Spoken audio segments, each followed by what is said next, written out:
waking up to the unforgettable sound of Nat King Cole and a Latin beat aboard the U.S. Space Shuttle Discovery.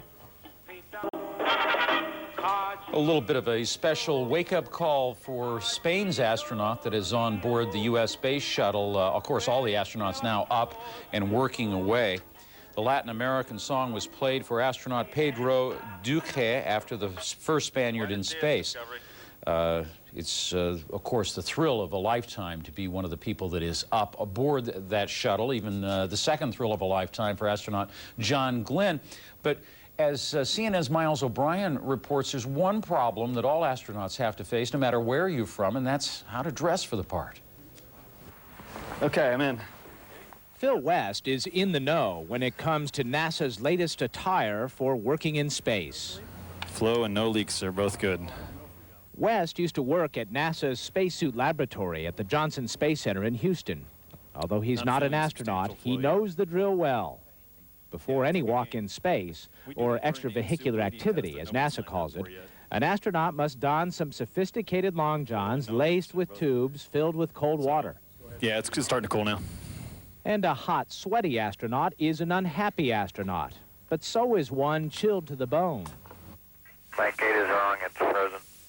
In 1995, spacewalkers Mike Foale and Bernard Harris tested the outer limits of spacesuit temperature control in the cargo bay of the Shuttle Discovery. In low Earth orbit, the temperature varies from hundreds of degrees below zero in the shade to hundreds above in the sun. It is warmed up. As a result of these tests, NASA's spacewalk suits now feature an on-off switch to control the flow of cold water and heated gloves. The astronauts can turn those on and off by pulling that little tab right there. The gloves are the only space garment custom-tailored for astronauts these days. When John Glenn first flew, his silver spacesuit was made to order. Mercury astronauts were issued 3 suits, one for training, one for flight, and one backup.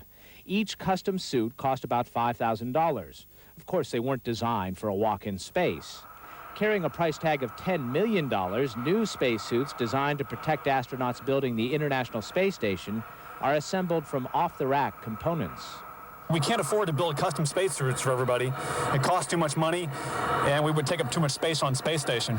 So we'll have a lot of modular parts of the spacesuit put together for the right size of astronaut. NASA thinks of these suits as small spacecraft. There are 9 layers of neoprene, mylar, Dacron, and Kevlar separating an astronaut from the void. The whole suit is pressurized, pumped up like a balloon. And since a walk in space isn't really a walk, more like a float, there are no knee joints. So you would never take this suit for a walk on the moon or Mars. You don't have to call back from Mars and say, I've fallen and I can't get up, and oh, by the way, I'm on Mars, right? Right. Miles O'Brien, CNN. Well, this programming note, John Glenn will be talking live from the Shuttle Discovery with some U.S. high school students. CNN will have coverage as it happens. That's scheduled to come up next hour. 5, 4, 3, 2, 1. Booster ignition and liftoff of Discovery with a crew of 6 astronaut heroes and 1 American legend. As you probably know by now, at 77 years old, John Glenn is now the oldest person ever in space. During his nearly 9-day mission, he'll be participating in 10 of the more than 80 studies on board the shuttle. Our Dr. Steve Salvatore looks at what Glenn's time floating in space could mean for those of us with our feet firmly on the ground. When John Glenn took his first space flight 36 years ago, doctors were only guessing what would happen to human beings in space. In 1962, some people thought that when he went into outer space, there would be an elongation of the eyeball, that there would be changes in the fluid dynamics in the inner ear. But a lot has changed since then.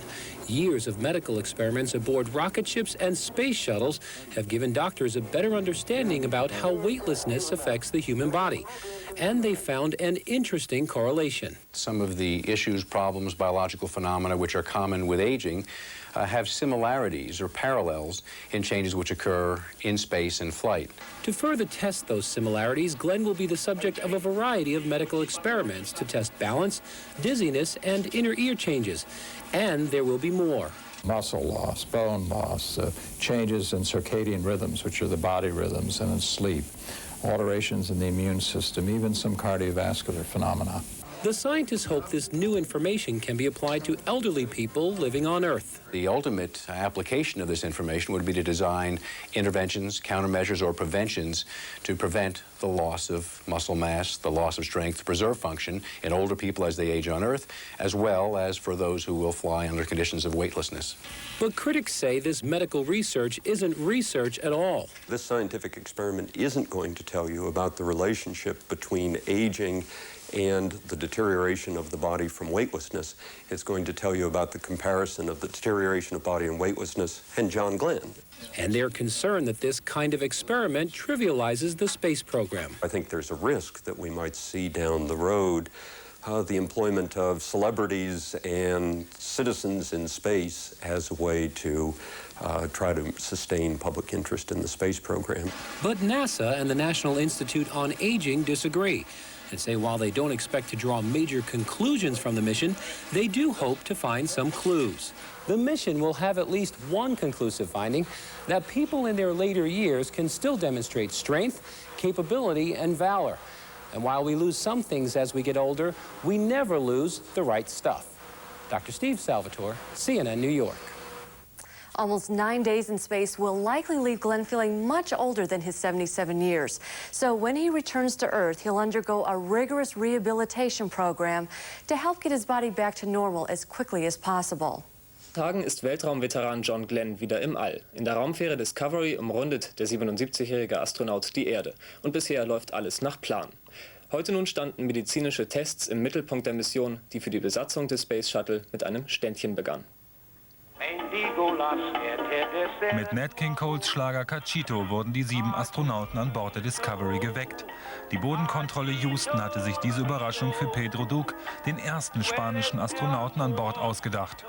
Für Senator John Glenn standen heute zahlreiche Untersuchungen an. Unter anderem sollen ihm Blut- und Urinproben abgenommen werden.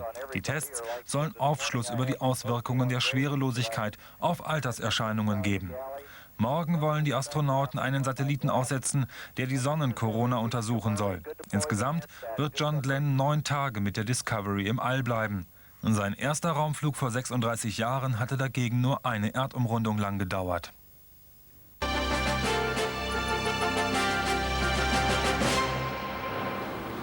Welcome to our viewers all around the world. I'm Miles O'Brien reporting live from the Johnson Space Center in Houston, Texas, with a quick update on the mission of the Space Shuttle Discovery. The shuttle is just about over Florida, where it began its mission about 2 days ago now, in a flawless or nearly flawless launch, and the mission so far is as smooth as silk, according to flight directors. The crew is maintaining its timeline on a very busy timeline, hopefully getting a few opportunities to see views just like this one. Payload specialist John Glenn is giving blood today and urine samples as well, part of a protein study which will help determine why astronauts lose muscle and bone mass in space and may help seniors on Earth who suffer from the same problem. It's a busy time in the orbiter. They're going to be preparing right now for a question and answer session with students in Ohio and in Arlington at 3 separate locations. We will have extensive live coverage for you on that in just a few moments. Stay with CNN for that. Now we'll take a brief break.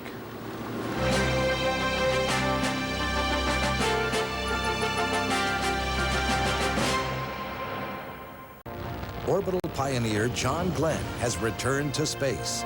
Join Miles O'Brien and Walter Cronkite for a live interview with John Glenn aboard the Shuttle Discovery on CNN. Hello, I'm Miles O'Brien at the Johnson Space Center in Houston, Texas. The Space Shuttle Discovery continuing its mission without any significant problems to report. Let's go take a look right now at Mission Control, where we'll listen in as the flight controllers there get ready for a special event. John Glenn, along with Commander Kurt Brown, will be taking questions and hopefully giving some answers to students in Columbus, Ohio, New Concord, Ohio, John Glenn's hometown, as well as the museum in Arlington, Virginia. Discovery, this is Cosi Columbus, how copy?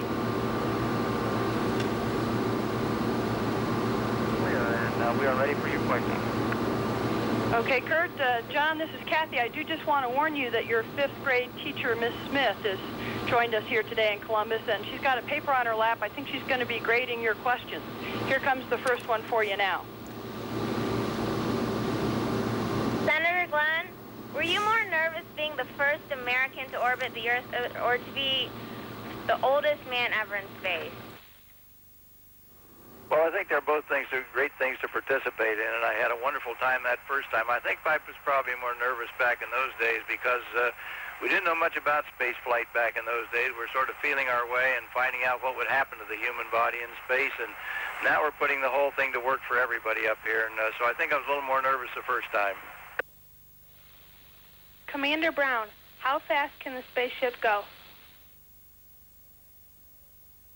Well, it can go pretty fast. Actually, as we lifted off, we had it wide open, and it kept accelerating until it ran out of gas. But right now, we're traveling about 17,500 miles per hour, which is, to put it in terms, if you were 5 miles away from something, every second you would travel that 5 miles. So if it was 5 miles to get to school, in 1 second you would be there. Senator Glenn, how has technology advanced since Freedom 7? Well, it's hardly even comparable because it's advanced so much, and we're learning so much, and we point out all the time that it's a benefit to people right there on Earth, too, all the things that we're learning. The science has gone from just learning how to do this, how to get into space, to 83 different research experiments that we have on board on this particular flight. And they're designed for a whole bunch of different things on the body and medical things and material matters and new medicines that are being experimented with and a whole bunch of things that benefit everybody right there. And so it's changed a great deal since way back in those days in '62. Commander Brown, when blasting off, do you actually feel the inertia in the space shuttle? Do you feel like we often see on TV when the faces become distorted? Well, first of all, we astronauts, we don't really refer to it as blasting off because that sounds pretty uncontrollable. During the launch, we call it launching, but during the launch, you don't really have the distortion on your faces. That's more for the movies, I think. But we do feel the acceleration of the orbiter. It is very amazing vehicle. We jump off the launch pad and accelerate right up to 2.5 Gs, which means you would weigh 2.5 times than what you would weigh here on Earth. And by the time we get up to orbital speed, we're up to around 3 Gs, which means if you weighed 100 pounds there on the ground, you'd weigh 300 pounds during that ascent. So we do feel the Gs, or the acceleration, but it doesn't really distort our face or anything. Senator Glenn, would microgravity lessen the effects of certain types of joint pain? Yeah, I think it would, because when you no longer have the same kind of pressure on those joints, why the pain should be much lessened. We're studying a lot of those things up here, trying to now. One of the experiments I started out on yesterday was on osteo. It's an experiment that looks into bone structure and so on, and we hope to learn a lot in that area, too, that'll benefit a lot of people right on Earth. Senator Glenn, do you feel younger when you're in space? I guess I feel young all the time. That's the reason I volunteered to come up here.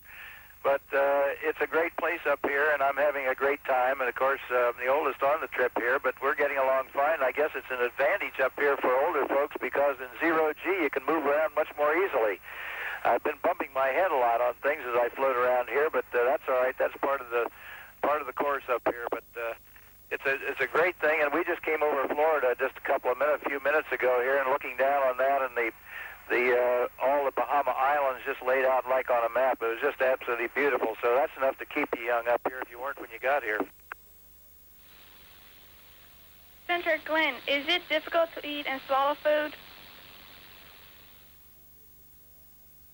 Is what? Repeat that again, please. Didn't hear you. Is it difficult to eat and swallow food? Oh, difficult to eat and swallow food? No. In fact, back in 1962, that's one of the things that the people thought might be very difficult, and I was to eat some food on that flight just to see if I could swallow.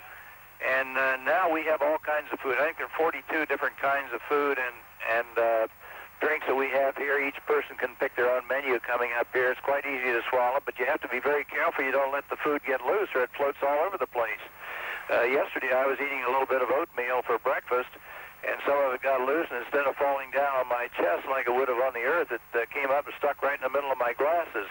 So you have to learn how to eat and drink a little differently up there, and don't let things get loose. They'll float all over the place. Commander Brown, how did you get picked to be commander? That's probably a really good question. I'm not sure how to answer that.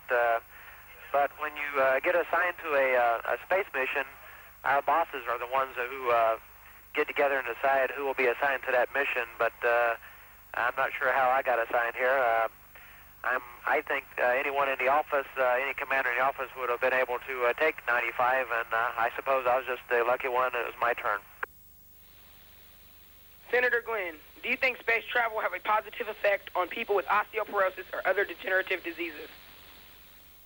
Yeah, I think we can learn a lot about these diseases. I really do, and we're just doing some of the experiments on that now. I mentioned osteo, the experiment we're dealing with here a few minutes ago, that shows how different cells combine or break down, and I think that can have a possible very, very big effect on medical experiments into the future. I'll comment on Kurt's last comment here about why he was picked also. This is his fifth flight, you know, so he's one of the most experienced astronauts down there, and I'm just glad to be riding with him. Commander Brown, would a wound heal faster in space? Well, actually, I'm not sure anyone knows the answer to that. Your body undergoes a number of changes when you get into the weightless environment up here in space. And that's one of the things that we're studying here on 95 is how that body changes and how your different systems are affected. For instance, your immune system, the system that keeps you healthy and fights off all the diseases that try to attack you up in space here, that changes. Actually, it gets a little weaker. We're not sure why, but we're actually studying that here on 95. Senator Glenn, does food taste differently up in space? You know, it has not tasted differently to me yet, although some of the people have talked about after you're in space for a while, your body tends to adapt somewhat, and food tastes much more bland, and so there's a tendency to spice it up a little bit up here in space, but I haven't run into that yet. We've had a number of meals since we came up here, and everything has tasted pretty much very good to me so far, and I don't think I've had any weakening of my taste buds at all. Commander Brown, how does space affect the digestive system? Well, how does food affect your digestive system? I suppose the best way to say that is when you get up here in space and you go into the weightless environment, your body's not sure what really just happened to it. So your stomach and your intestines and that stuff kind of shut down for a few hours to figure out what's going on. And during that time frame, your body's not doing much with your food, and after your body figures out that it can handle the new environment, then everything cranks back up, and your food and stomach and intestines and all start working like normal. As John mentioned earlier, sometimes folks say food tastes a little bit differently. The one thing that we do know is the absorption of that food into your body is a little bit different up here. If we take medications, we're not sure how that medication is going to be absorbed. So again, that's one of the things we're studying, is when you do take medication, will the appropriate dosage get into your system, or will it not be absorbed, and then do you need to take more medicine? So those are the kind of things we don't really know yet, but we're definitely learning more about. Senator Glenn, does your family support you going back into space? Yes, although I must say my wife Annie was a little bit dubious about the whole project when we were starting out. But as she sat in on some of the classes and learned more about what we're trying to do and the experiments we're trying to run and the benefit they'll be to everybody on Earth, she became very enthusiastic about it, particularly my part. You know, we have some 34 million Americans that are over 65 right now, and that's due to go up to about 100 million over the next 50 years. And the same thing's going on all over the world. It's been called the graying of nations. And so the more we can learn about some of the problems of the elderly and some of the similarities between younger astronauts up here and older folks like myself, where there may be a correlation between body activities, we can learn more about what causes some of these things to happen. So Annie's become very enthusiastic about this, as well as the other members of the family also. Discovery, that concludes the COSI portion of the event. Please stand by for a voice check from the museum in Arlington, Virginia. Discovery copies. The Interactive Museum of News in Arlington, Virginia. How do you All right, hear we're me, shifting Discovery? gears here. We're going from Columbus in Ohio, from the Center of Science and Industry to the museum in Arlington, and there's going to be representatives from 3 local schools there. Let's listen in. Silver Spring, Maryland. Commander Brown, how are everyday experiences such as sneezing different in a microgravity environment? Well, there's a number of things that are different. Everyday activities that you take for granted on Earth, once you come to the weightless environment, become actually more difficult or actually more fun sometimes, depending on how you look at them. Remember, on Earth, if you ever drop anything or let go of anything, it'll fall to the floor. Up here in space, if you drop something or let go of something, it'll float away and you won't be able to find it for a while. But as for sneezing and those kind of things, with 7 people here in the orbiter, it's a kind of a small compartment, and so if you get ready to sneeze, we definitely recommend putting your hand over your mouth, and because as you know, that stuff will not fall to the floor. Senator Glenn, since you are experimenting to observe the effects of space on the elderly, what about observing the effects of space travel on the young? Well, I think maybe we'll get around to that sometime. I don't know, but I think you have to be careful because, you know, we're talking about, for younger people, really young people, we'd be talking about their bones being formed and their bodies changing very rapidly as part of the growth process, and up here that might be interfered with rather drastically. So I think we'd have to be rather careful on that, but perhaps that'll be looked into sometime in the future. That's not an easy area to get into. Now, I'm at the other end of the spectrum here where bones and things like that are breaking down, and we're trying to find out why things like that occur. So that's a good question, and maybe sometime they'll send some younger people up, but I think they have to be very, very careful before they do that. Commander Brown, what experiments should be done in the International Space Station that may have potential benefits for mankind? That's a very good question. You know, we're out on the urge of launching the elements of the International Space Station and starting to assemble the station. And the things that we're going to do up there are going to be very beneficial to the folks on Earth. And we're going to do similar things that we do here on the shuttle. However, on the station, we'll be able to leave the experiments running for weeks and months and even years. And it's kind of like going on a camping trip. If you go there and get all settled in, about the time you start to enjoy yourself, you have to pack up and go home. And that's the problem with the shuttle compared to the space station. Once we get here and get all organized and start doing our science, pretty soon it's time to pack up and go home, whereas the space station will allow us to continue that research for many, many months. So that's one of our big benefits with the station. Senator Glenn, what role do you think America's youth should play in the development of the space program? And how should they get involved? Well, I think the youth should play a very major role because the future belongs to all the young people today, and what we're learning is going to be of benefit to all the people today. Into the future. So I think I'm glad to see so many young people interested in what's going on. I think some of the interest has come from things like TV programs that are fiction, like Star Trek and things like that. But, I find when I go around and talk at schools and places like that, that most of the young people are tremendously interested in space, and they know a lot more about it than most of their parents do, as a matter of fact, because they have followed it closer and learned more about it in school. Much of what we'll learn in the future will come from space. It's going to be a tremendous benefit to all the young people today.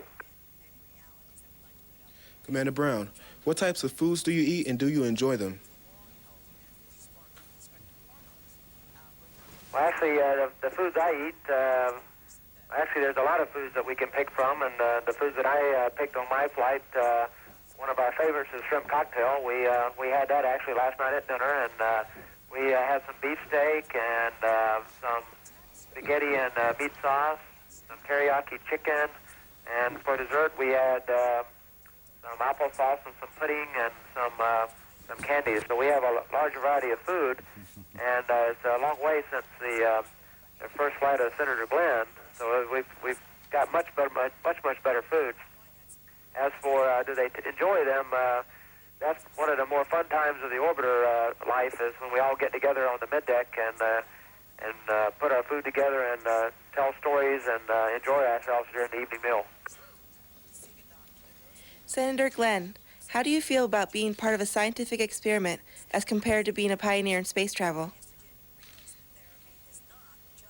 Well, I like both of them, and back in the days when we were just going up for the first time and I was taking part in that, was a brand new experience, and of course this time around we're on a different area of research, so I'm just glad to have seen things progress this far over all these last 36 and a half years. This is as we go across here, I'm looking out the window right now at the horizon way off here, some 2,000 miles away, I guess, from this altitude that we're at up here. It's a great experience, and not only is it a personal experience to get up here and look down like this, but the major thing is all the research we're doing is a benefit to everybody right there on the ground. That's the main thing. I want to make sure we say hello to everybody around Washington. We know there, too, at the News Museum, and I was over there not long ago at a program, and that's quite a place you have there, and glad they could use that as a center for this kind of communication. Also, COSI in Columbus that Kathy Sullivan was at a little while ago, they're probably still listening. I'm just glad we can have a chance to get so many young people on today and answer a few questions. I wish you all could be up here with us and experience some of this and look out and just see this, but and participate in doing some of the research that we're involved with also. Commander Brown, what impact has space exploration had on the environment? Well, I think the space business has had a big impact on our environment and how we live our everyday lives. A perfect example is just last week we were worried about Hurricane Mitch. It was a very, very strong hurricane down in the Caribbean, and it wasn't that many years ago that we did not have any satellites that were up in space to look down and give us warning and help us prepare and hopefully help save a lot of lives for the impending storm. So that's a perfect example of our space exploration. And also, our farmers these days worry about their crops and their yields. And we now have satellites up in space that can look down on those crops and help us determine if they're getting the right amount of fertilizer, if they're getting the right amount of water, and what the yield's going to be. So those kind of things have a huge impact into our everyday lives. And the funny part about it is people don't realize that without the space program, that would not have come about. Senator Glenn, are you concerned that the bone loss, which results from being in space, will be permanent because an older person cannot regenerate bones as well?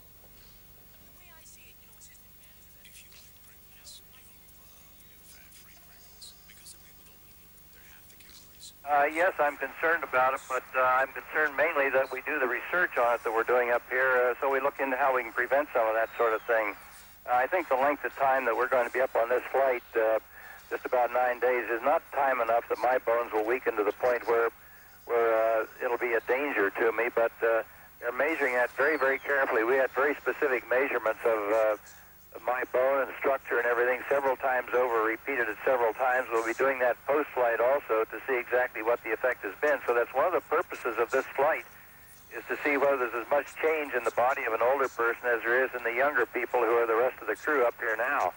They have a long history, of course, at NASA, a long data bank of the younger people, and this will be the first edition of someone older like myself to that.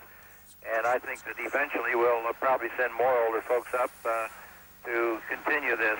So there's a real database, my being just a data point of one, and we need to, I think, look more into this in the future. And I think my main task here is to make sure we get back good information so we can see the benefit or the value of it, so that we then can maybe make the decision to send more older folks up and get a real database that can then lead on to medical studies to be a benefit to everyone. Commander Brown and Senator Glenn, how does microgravity affect your ability to comprehend and process information?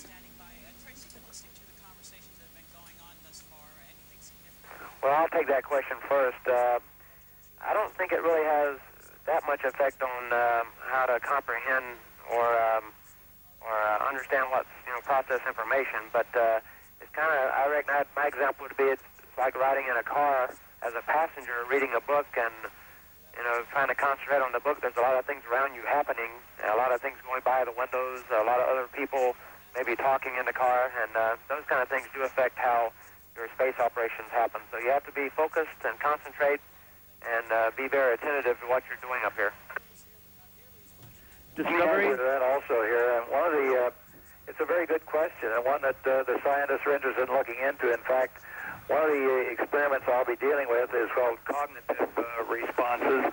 And on a computer, I'll be measured on my reaction times and how they compared with all the many times I ran through the same thing on the ground, how well I remember things over a period of time.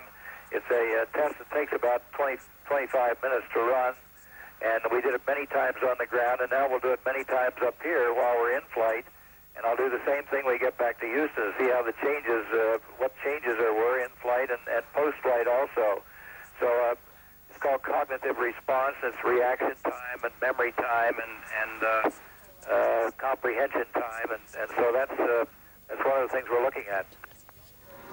Discovery, that concludes the museum portion of the event.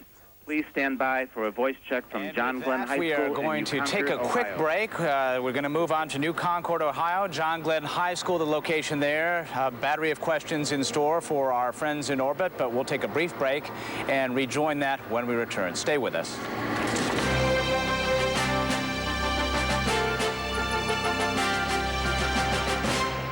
John Glenn and the crew of the Shuttle Discovery tell some U.S. teenagers what it's like to be up there in space. We're going to have details of that when we come back. Well, payload specialist John Glenn got involved in an interesting dialogue today. It was a live hookup between the Discovery shuttle and some students back home on Earth. The questions and answers flew both ways. CNN's Miles O'Brien joins us now from the Johnson Space Center in Texas. Miles. Jim, my favorite question came from Columbus, Ohio. One of the kids there asked John Glenn, do you feel younger in space? He said, I feel young all the time, and that's why I'm here. The question and answer session lasted about a half an hour. He and Commander Kurt Brown took about 30 questions from 3 separate locations: Columbus, Ohio, the museum in Arlington, Virginia, and in John Glenn's hometown of New Concord, Ohio, at the high school he went to, now appropriately named John Glenn High School. Let's take a look at live pictures from NASA television. As we speak, the shuttle is over the Indian Ocean, hurtling toward the west coast of Australia at 17,500 miles an hour. And it's a busy day in orbit, but of course the payoff is the view. John Glenn getting involved in some of the 83 experiments on board. Along with him, Chiaki Mukai of Japan and Pedro Duque of Spain, the first Spaniard to fly in space, a national hero there. They will be busy doing blood samples, urine samples, looking at why bone and muscle mass diminishes during space journeys, and perhaps relating that to what happens to old folks here on Earth. Let's listen to one more question which came from Columbus, Ohio during that Q&A session. Senator Glenn, how has technology advanced since Freedom 7?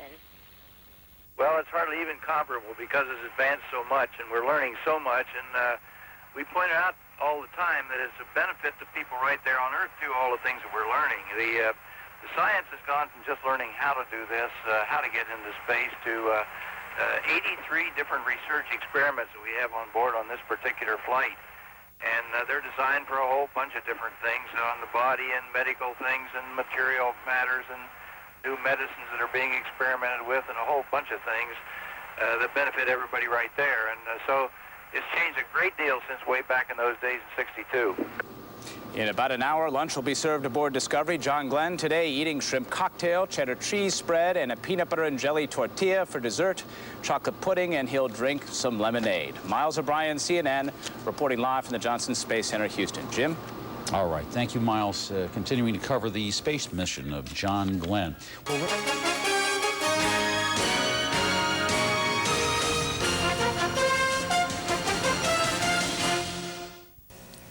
For a third day, John Glenn has been probing the effects of space on his body.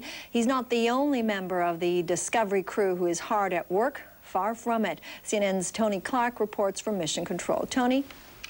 Marina, I'm just above Mission Control, and we've been watching the controllers, and they're sitting down. It looks very quiet in there, and that's simply because they're watching their monitors, getting the data both from experiments that are underway on board the Space Shuttle Discovery, but also monitoring the astronauts themselves, their health, and the health of the shuttle itself.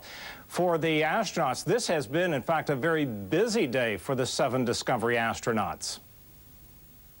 Discovery's astronauts spent the day running a number of experiments, On the middeck, John Glenn worked on a biomedical project aimed at eliminating rejection of transplanted tissue. Time on that MET was 2 days, 2 hours and 5 minutes. Over. Copy. Meanwhile, in the Space Hab module, Pedro Duque and Chiaki Mukai worked on other experiments, including one which showed how liquids behave in the absence of gravity. Discovery Houston, are you ready for the event? In an educational briefing for high school students, the 77-year-old Glenn said he's already found at least one advantage to being in space. I guess it's an advantage up here for older folks because in zero-G you can move around much more easily. I've been bumping my head a lot on things as I float around here, but that's all right. The shuttle is kept extremely clean because of all the experiments conducted there. But Discovery does have roaches, a lot of them. Fortunately, they're in a canister in the payload bay, part of an experiment being conducted by Maryland high school students on the effects of weightlessness and cosmic radiation on the insects. So videotaping the roaches to see how they're adapting or not adapting, and we'll be seeing that when they come back.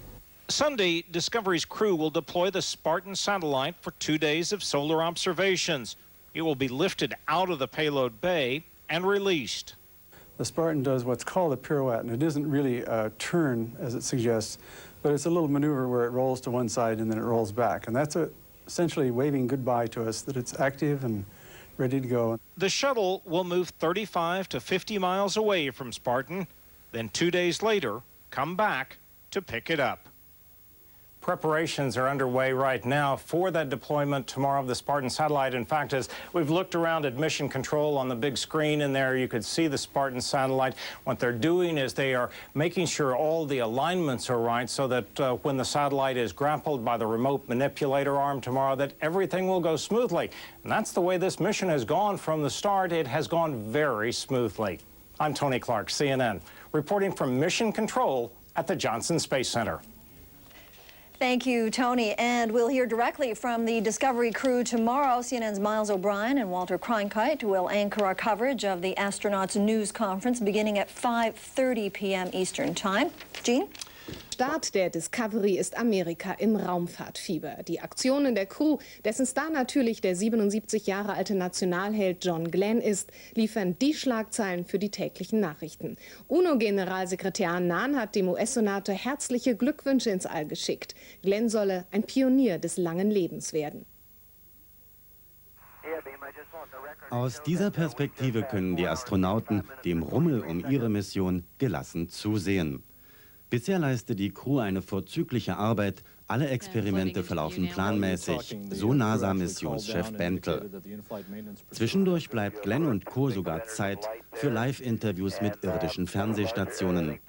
Das heizt die Stimmung nicht nur der Raumfahrtfans an. Solche Verbindungen mit ganz oben sind Balsam für den Nationalstolz der Amerikaner. John Glenn schwärmt von einem großartigen Start und dankt allen da unten, die das möglich gemacht haben. Inzwischen wurden die Bruchstücke der beim Start abgetrennten Luke zu 90% zusammengetragen. Das Fehlen dieser rund 45 x 54 cm großen Klappe stelle jedoch kein Risiko dar, erklärte die NASA. Der letzte Mensch, der Discovery am nächsten war, erlebte den Start in luftiger Höhe. Auch sein Outfit als Uncle Sam ein klares Zeichen, dass die Entdeckungen der Discovery nicht nur den Weltraum betreffen. As Tony Clark joins us from the Johnson Space Center in Houston with what day 3 was like for Glenn and the rest of the Discovery crew. Tony? Marina, I'm over Mission Control. It's been overseeing this mission, and things are winding down both here at Mission Control and on board the Space Shuttle Discovery. It has been a full day of experiments for all of the 7 astronauts. In fact, at one point we got a chance to look on board Discovery. We saw John Glenn up on the middeck going through one of the experiments. It was a biomedical experiment looking at cells that scientists hope can be used to reduce rejection in transplants. So it was an exciting, very busy day for all of the astronauts on board the shuttle. John Glenn and Commander Kurt Brown did take off about a half hour of time to answer questions from school kids around the country. How do you feel about being part of a scientific experiment as compared to being a pioneer in space travel? both of them. And back in the days when we were just going up for the first time, and I was taking part in that, was a brand new experience. And of course, this time around, we're on a different area of research. So I'm just glad to have seen things progress this far over all these last 36 and a half years. This is you know, as we go across here, I'm looking out the window right now at the horizon way off here, some 2,000 miles away, I guess, from this altitude that we're at up here. It's a great experience. And not only is it a personal experience to get up here and look down like this, but the major thing is all the research we're doing is a benefit to everybody right there on the ground. That's the main thing. Tomorrow, the deployment of the Spartan satellite, the main activity. It will be lifted out of the shuttle's payload bay and left in orbit. Mission Control has been watching throughout the day as the astronauts went through some of the preparations. In fact, we're looking down now on Mission Control, and we can see the flight director and Capcom, many of the people. In fact, they just took a break. They had a loss of signal between Mission Control and the shuttle. There are certain periods of time when the shuttle is between satellites, between communication satellites, so they have a loss of signal. In fact, the room emptied out for a brief time, everyone going to grab something to eat, coming back. The astronauts themselves have had dinner. Now they're getting ready for their sleep period. It will be a busy day tomorrow. As I say, the deployment of the Spartan satellite, that is to study the corona, the sun's corona. And the reason that's important, scientists tell us, is because the energy that is sent out because of eruptions on the sun can interrupt not only satellite transmissions, it can affect power grids on Earth and like, and they want to be able to predict that. So a busy day. We'll have a lot we expect to see tomorrow. Everyone's getting prepared for that now. Marina? Thank you, Tony. CNN's Tony Clark reporting. CNN's extensive coverage of John Glenn's return to space continues Sunday.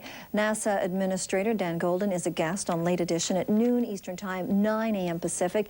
Anchors Miles O'Brien and Walter Cronkite will be on hand for a live news conference with the crew of Discovery at 5:30 p.m. Eastern and 2:30 p.m. Pacific Sunday. And join CNN for a live interview with John Glenn Monday afternoon. Coverage begins at 4:45 p.m. Eastern, 1:45 p.m. Pacific.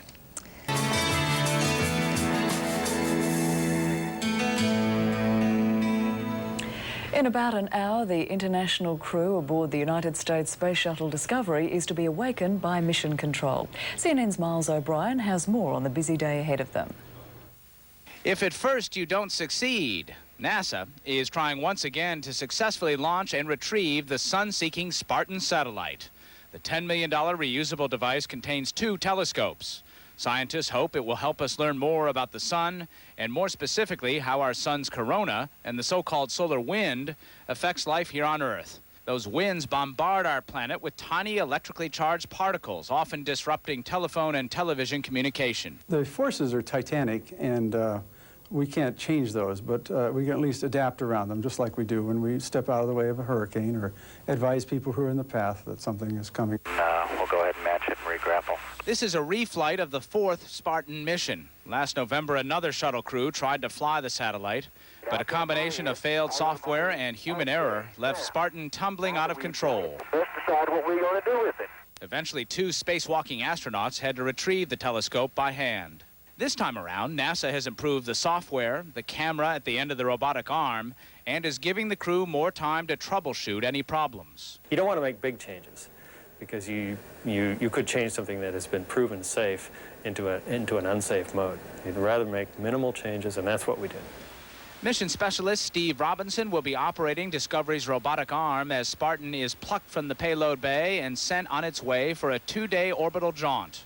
After that, Discovery will maneuver back into close formation with the satellite, and if all goes according to plan, gently grab it for the trip back home. Miles O'Brien, CNN, at the Johnson Space Center, Houston.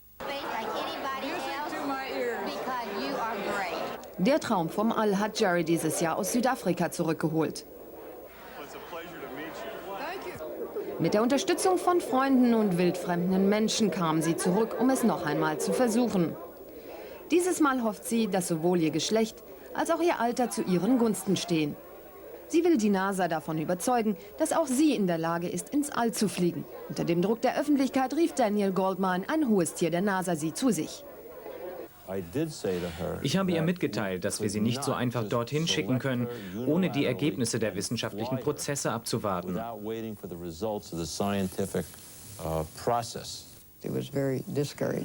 Es war entmutigend. In Tränen verließ ich sein Büro. Ich stellte fest, dass sich in den letzten 40 Jahren nicht viel geändert hatte.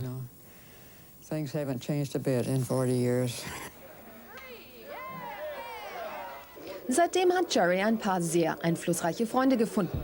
Auf einer Veranstaltung zu Ehren der Pionierin von Ponca-Stadt und des örtlichen Museums überraschte Senator James Inhofe die Anwesenden und auch Jerry mit ein paar ermunternden Worten von NASA-Chef Dan Goldin. Er sagte, niemand in Amerika hätte es mehr verdient, als Jerry ins Weltall fliegen zu dürfen.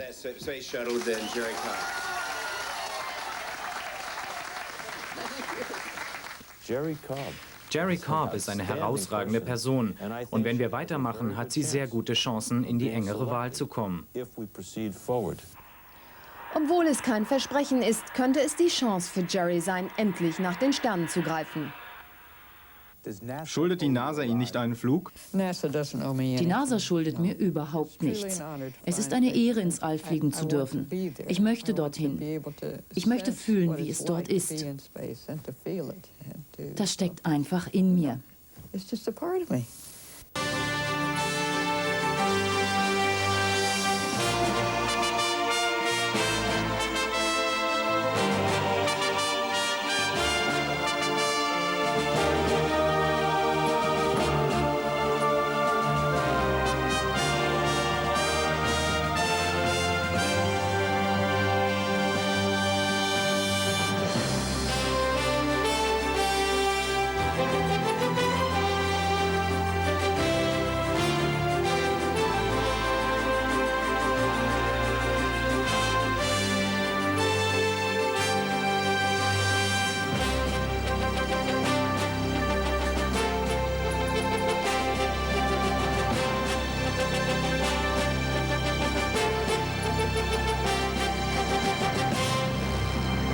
Shuttle Discovery is in orbit, carrying a bundle of science experiments and a crew that's getting more than the usual amount of attention.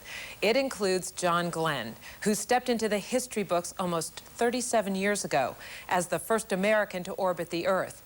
Now at 77, he is the world's oldest astronaut. 3, 2, 1.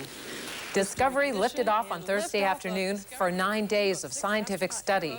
The mission includes releasing 2 satellites, testing equipment for the Hubble Space Telescope, and tending to a battery of experiments on board the orbiter.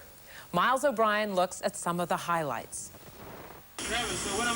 On the brink of his 5th flight in orbit, Discovery Commander Kurt Brown is a seasoned space traveler who likens rides in the shuttle to camping trips. You unpack and set up your camp, and you found the good fishing hole, and the fish are biting, and about that time you have to pack up and go home, and you're not able to take advantage of all the things that you really got going for you.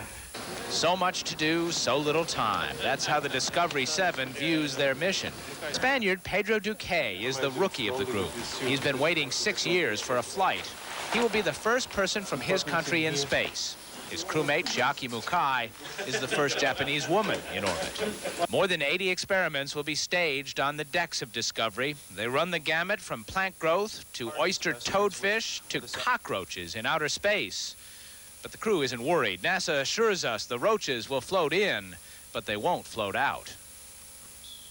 And joining the menagerie, a very famous human guinea pig. John Glenn will participate in studies looking at changes in how we sleep, how we balance, and how the heart reacts to time spent without gravity. We learn some new things, which we're trying to do, and that's the purpose of the whole program, is to learn new things that benefit people right here. And if I, at this stage of my life, can have an opportunity to do some of that, then I don't look at being a guinea pig as being bad. I look at being a guinea pig as being very, very good. The crew will also be doing some important work outside the shuttle. One of those jobs, deploying the sun-gazing Spartan satellite. Even by NASA standards, this is a very busy shuttle mission. We think it's a very unique flight. Of course, any flight that you're on you think is the best flight ever invented, but we're very excited about this one because it's an integration of, I think, everything the shuttle was ever designed to do or had ever been envisioned for the use of a space shuttle. No doubt it's the most scrutinized mission in a very long time. The crew of Discovery knows no matter how it goes, the whole world will be watching. Miles O'Brien, CNN at the Kennedy Space Center. Millions of people watched the launch in person or on TV, and for many of them, it was an emotional high to see John Glenn return to space. But is that enough reason for his mission? Some critics say no, and the debate continues over why Glenn got the nod from NASA. Mark Potter has more. Since the day he was selected for his historic return to space, John Glenn has argued that the pursuit of science is the only important reason he was picked. We don't have joyrides in space just because people want to go. The main reason is it's scientific research. NASA says Glenn's study of the physical effects of weightlessness in space and their similarities to afflictions of the aged here on Earth is valid, peer-reviewed science and could lead to follow-up missions. It's going to take a year or two to understand that science. It'll be published, and then we'll make a decision. Should we pursue more ground-based research, or is it worthwhile to send another 5 to 10 older Americans into space to get more data? Researchers at the National Institute on Aging agree Glenn's studies could be another important step toward learning whether the effects of aging can be reversed. These are not going to be conclusive studies, but they will be potentially studies which can point the way to future areas in which age might be more explicitly studied as a topic of further experimentation. But the Glenn mission certainly has its critics. Dr. Alex Rowland is chairman of the history department at Duke University and a former NASA historian. He believes the science is flawed and is merely a pretext for NASA's public relations windfall. I think it trivializes science, and it trivializes NASA in a way. It suggests that they don't know a scientific experiment when they see them. Former shuttle astronaut Story Musgrave, who 2 years ago at age 61 became the oldest American in space, agrees that Glenn's research is too limited to have any real scientific value. Look at this. Can you believe those sunsets? Look at this, the moon. Still, he is an enthusiastic supporter of the Glenn mission because it brings historic closure and inspires the public. And so the arguments continue and may never be settled over whether the Glenn mission is about science, NASA public relations, or a nostalgic return to America at its best. What is known is that millions of people around the world will be watching and celebrating the event. Mark Potter, CNN, at the Kennedy Space Center. Besides the high-profile payloads, this shuttle mission also includes an experiment that could turn the natural resources of the rainforest into a cure for a deadly disease. We'll have that story when we come back. Accomplishments are not a thing of the past. All systems are go. Orbital pioneer John Glenn returns to space aboard the Shuttle Discovery with an international crew on a voyage of scientific exploration. Join Miles O'Brien and Walter Cronkite for the most complete coverage of this historic mission. John Glenn returned to space. Mission coverage continues throughout the day. Godspeed, John Glenn. On CNN. The current shuttle mission includes dozens of experiments that may get little publicity, but are vitally important to the lives of many people. One of them is a weapon in the battle against a disease that affects millions. The key to a cure may be found in a leaf or a stick from one of the Earth's richest environments. The tropical rainforest, home to millions of species of plants and animals, many of them still undiscovered by humans. Some of the treasures of the rainforest are going for a ride on the space shuttle, and the result could be a cure for a deadly disease. Chagas disease is a problem mainly in rural areas of Latin America, where it kills thousands of people every year and infects millions. It's spread by bugs that live in the walls, ceilings, or floors of poorly constructed houses. The bugs carry a deadly parasite that is passed on to people when bug droppings get into their eyes, mouth, or cuts in the skin. A victim may feel sick and feverish for several weeks, but then, like this woman, a Chagas patient, might be fine for years. But the parasite starts damaging some of your tissues and organs, particularly they have a preference for the heart. So the consequences of this will appear many years later. 5 years ago, U.S. astronaut Franklin Chang Diaz, who was born in Costa Rica, had an idea for fighting Chagas disease. It was based on experiments that he'd been doing on the space shuttle and a new approach to drug design. This is a new way in which medicines are made using the weightless environment of space to create crystals which then give you the internal structure of any substance that you're looking for. The project, called Chagas Space, brings together scientists from South and Central America and the United States. They collect and analyze plants from the rainforest that might be turned into drugs against Chagas disease, like this tree growing in Costa Rica. Its official name is Bucera cimaruba. It's also called the American tourist because it's always red and peeling. But it's very well known in popular medicine because the bark is used for skin ailments. And it's one of the most promising candidates as a source for a new drug to fight Chagas. The Bucera tree and other plants from the rainforest are full of complex chemicals. We've started to zero in on a cross-section of such compounds coming from the rainforest and flying them up into space to crystallize them and look for the potential antidote. The antidote they'd like to find would be a compound that would interfere with the parasite's life cycle and eventually kill it. To test potential drugs, scientists crystallize compounds from the plants, proteins from the parasite, and mixtures of the two. Those crystals can reveal what happens at the molecular level. We design a drug on the computer, or when we get a compound from the rainforest, we incubate it with the protein that we want it to inhibit. If it is inhibiting, then we actually co-crystallize that compound with the protein and look at how it is interacting with the protein. And that information allows us to then engineer an even better compound. That's where the space shuttle comes in. Crystals produced in space are often much better formed than earthbound crystals because they form without interference from gravity. With well-formed crystals, scientists can find the nooks and crannies in a molecule, then design another molecule to fit it, like a key in a lock. The technique has already led to new medicines now in use against AIDS and high blood pressure. And the results for some of the potential Chagas drugs are encouraging. Scientists think this approach will work even better once the International Space Station is in orbit, so crystallization experiments can stay in microgravity for weeks at a time.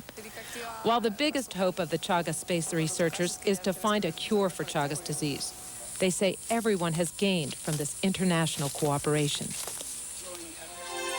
Natürlich im Land der eh schon unbegrenzten Möglichkeiten. Nur dort können Sie, falls Opa Ihnen echt auf den Senkel geht, den alten Mann mal schnell auf Erdumlaufbahn schicken. Das ist zwar keine Garantie fürs Nimmerwiedersehen, doch vielversprechend allemal. John Glenn jedenfalls macht seiner Familie diese Freude und wir haben nebenbei auch noch unseren Spaß dabei. Bilder von John Glenn aus den 60er Jahren, der mutige Pionier und gefeierte Held. Und das ist Glenn 98 im, wie sagt man so schön, Herbst seines Lebens. Aber Alter schützt ja bekanntlich vor Torheit nicht. Der 77-Jährige wollte noch einmal nach den Sternen greifen. Der NASA kam dieser Herzenswunsch des alten Helden sehr gelegen. Die Amerikaner haben langsam das Interesse an der Raumfahrt verloren. Da musste natürlich etwas Neues her. Im Laufe der Jahre hatten die Wissenschaftler ja schon alles Mögliche und Unmögliche in die Luft geschossen. Aber einen Rentner, das gab's noch nicht. Gesagt, getan. Glenn wurde auf Herz und Nieren überprüft. Ergebnis, er ist absolut fit und raumtauglich.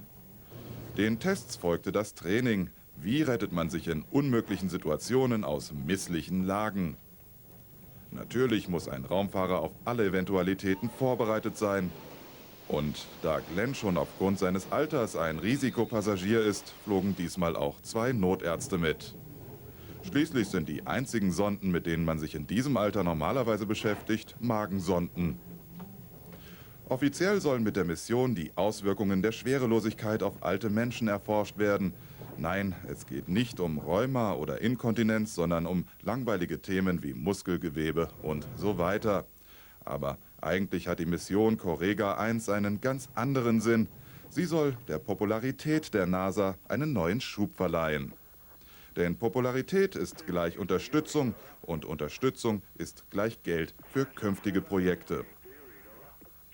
Glenn ist also mehr als nur eine menschliche Nutzlast, er ist ein Idol. Das merkte man vor allem an den Medien.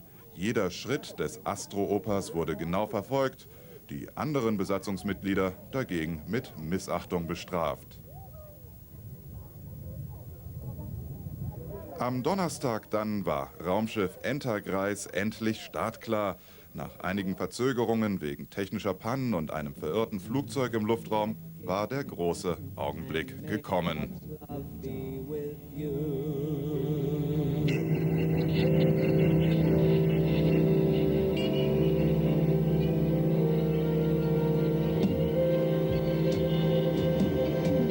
This is ground control to Major Tom. You've really made the grade. And the papers want to know whose shirt you wear. Nun ist der Traum des alten Mannes also noch einmal wahr geworden. 38 Jahre nach seinem ersten historischen Orbitalflug ist er noch einmal allgegenwärtig. Und die USA, sie haben wieder einen neuen alten Helden.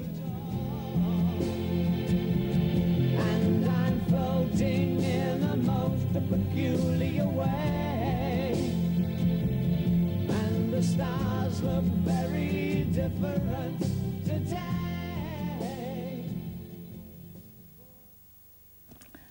Ganz nach dem Motto, die Alten sind bei uns zum Abschuss freigegeben, machen wir mit unserer praktischen Lebenshilfe weiter. Discovery was awakened this morning by Mission Control to the sound of the Tom Chapin song, This Pretty Planet.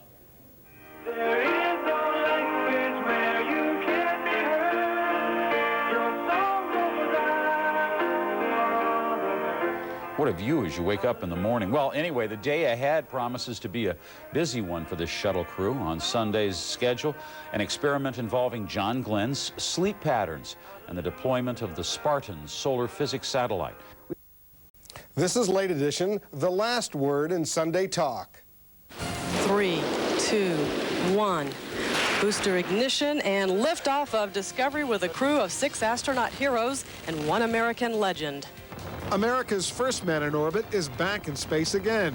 We'll get an update on John Glenn's historic mission from NASA Administrator Daniel Golden, and we'll ask him about the future of the space program.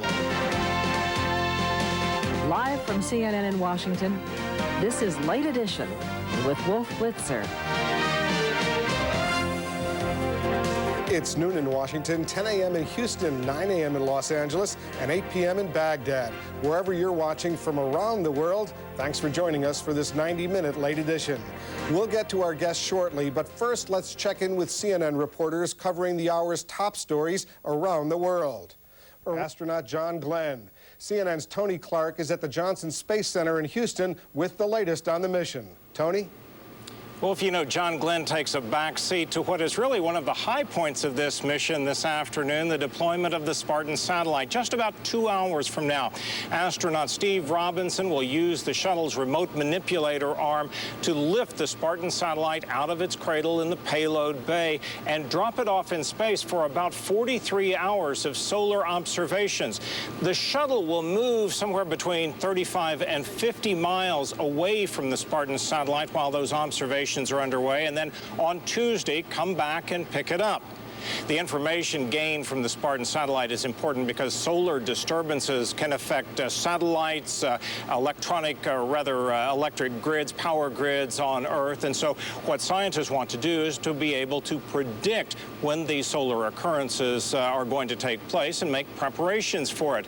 One of the interesting things is that the shuttle crew has had to turn the thermometer down, the thermostat down in the shuttle, get it as cool as possible, because during deployment, and the temperature inside Discovery will be raised about 5 degrees. That's because of all the equipment that is on board that is necessary for the deployment. But we've had a chance to see them going through some of their experiments this morning, having breakfast. All of the astronauts appear to be in good health and excited for this afternoon's deployment. One last thing, there will be a news conference this afternoon as well. We'll be able to hear from Kurt Brown, the commander, and John Glenn on what it's like to be orbiting some 340-plus miles above Earth. Wolf?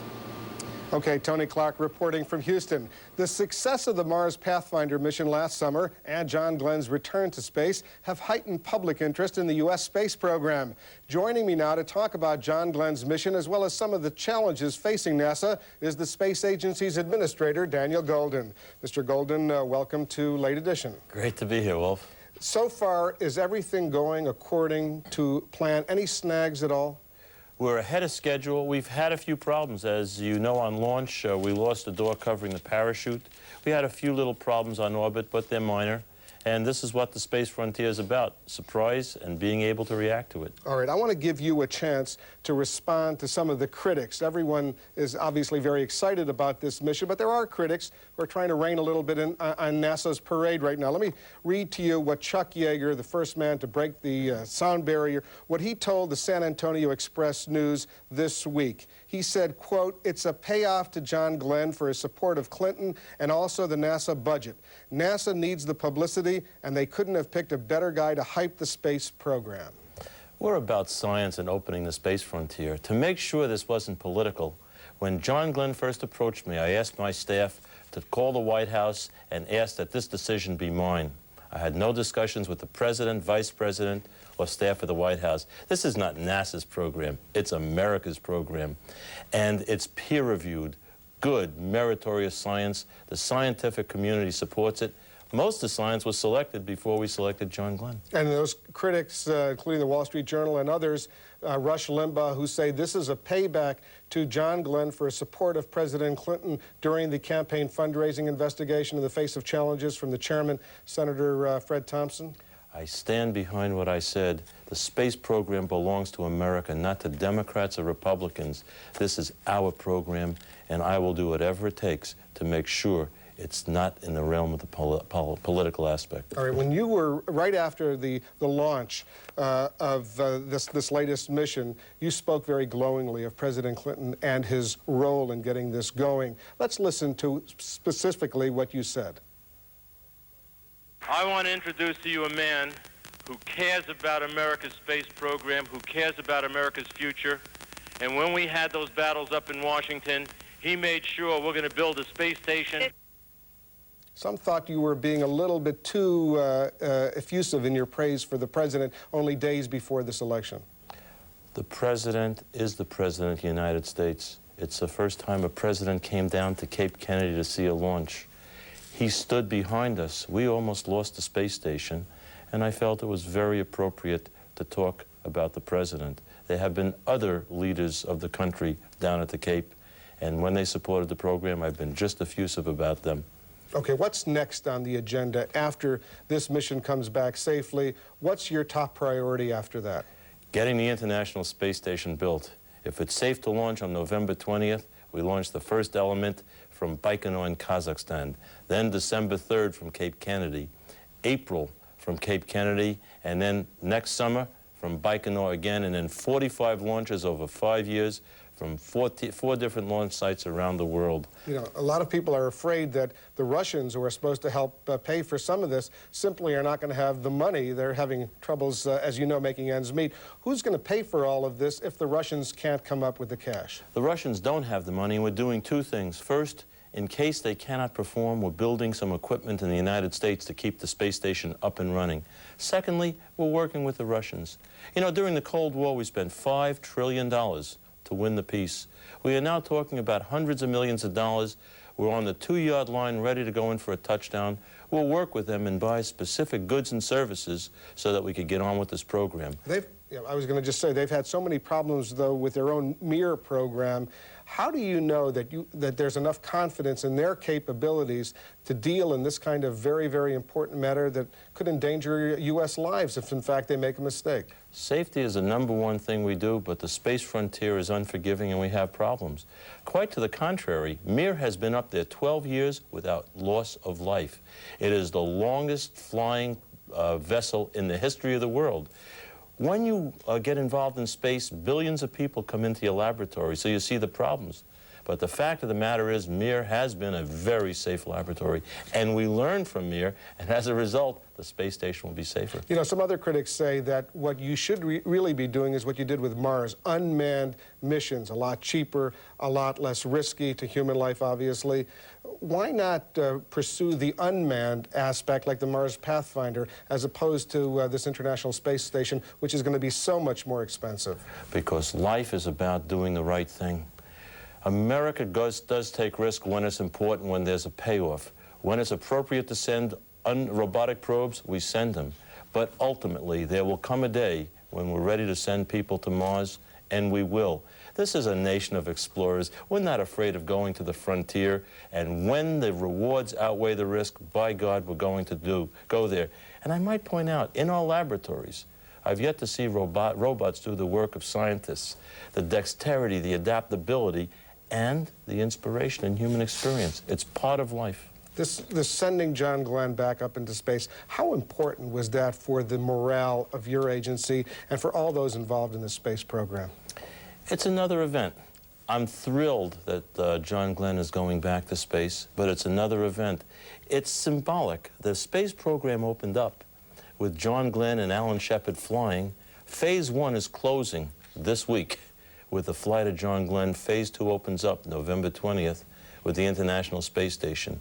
We're going to have more launches in the next few years than we've had in the prior decade. We're launching an interplanetary spacecraft every 11 weeks. 10 years ago, we only launched one every 5 years. So there's going to be an increased vitality to the program, and Americans have a lot to be proud about. Okay, Daniel Golden, I'm sure you'll be watching every minute of this mission as it unfolds in the next few days. Thanks again for joining us. Thank you. Der amerikanische Weltraumveteran John Glenn genießt seinen Flug an Bord der Raumfähre Discovery. Er durchlebe eine fantastische Zeit und fühle sich jung, sagte er. Sein Flug soll der NASA wichtige Aufschlüsse für die Altersforschung bringen. Der 77-jährige Glenn ist der älteste Mensch, der je ins All geflogen ist.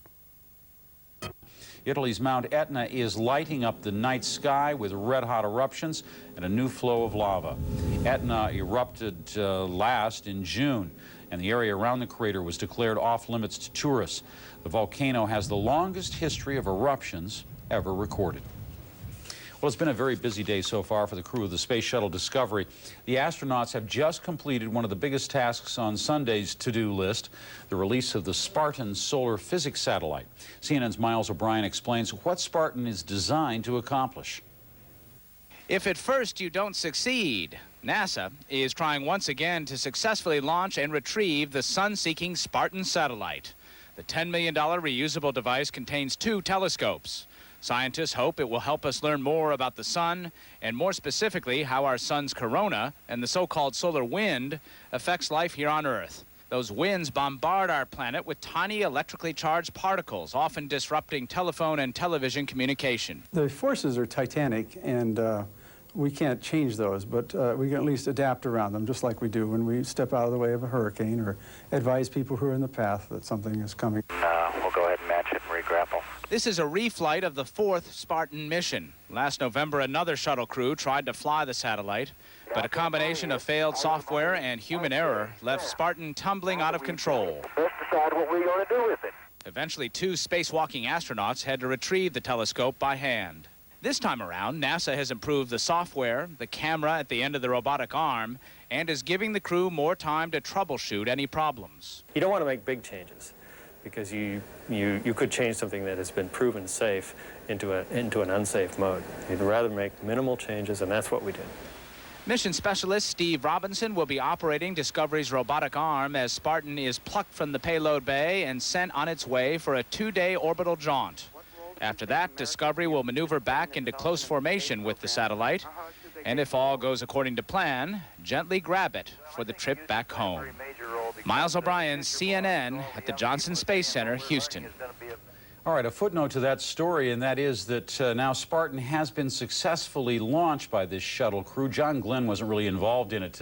He may have, however, snapped some pictures as the satellite was launched, the Boxlight satellite now on its way, hopefully towards completing its mission, but all successful there aboard the shuttle just about 15 minutes ago. This is on the mission of the Space Shuttle Discovery. That's when we come back after this short break.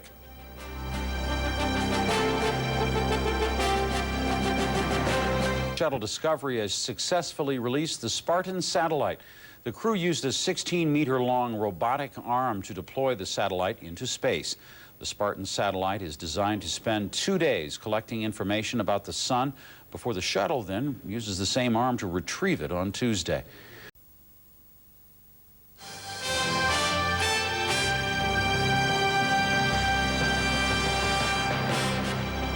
Hello, I'm Miles O'Brien reporting live from the Johnson Space Center, Houston, Texas. We are moments away from an on-orbit news conference involving John Glenn and the commander of the Space Shuttle Discovery, Kurt Brown. We will bring that to you, of course, live as soon as it happens. My esteemed colleague, Walter Cronkite, will be asking the first question. Now, let's bring you up to date on what's going on in orbit. It's been another good day for the astronauts. The headline of the day is that the Spartan satellite was deployed successfully. That satellite will check out the sun and see what's going on in the sun. More on that in just a moment. We have some spectacular pictures which were released moments ago. There was a camera attached to one of the solid rocket boosters, which is attached to the shuttle on launch. It was attached there to give scientists an idea as to why insulation was peeling off that external tank. Now take a look as the solid rocket boosters are jettisoned as the shuttle heads toward orbit. That camera is on one of the SRBs, and you can see the other SRB off in the distance. That's not animation, folks. That is real videotape, and we are told there is videotape all the way down to the splashdown. Now, what's going on inside the orbiter? Well, there's a lot of scientific activity once again, and the lead story there also is Spartan. Now, Spartan is designed to look at the sun's corona. The sun's corona kicks out what is called the solar wind, and the solar wind can affect telecommunications on Earth. We are, as I say, standing by for this news conference involving John Glenn and Commander Kurt Brown. Once again, my colleague, esteemed colleague, Walter Cronkite, is in the news conference room. He'll be asking the first question. Stay tuned for that. We'll have a break, and we'll be back with more in just a moment.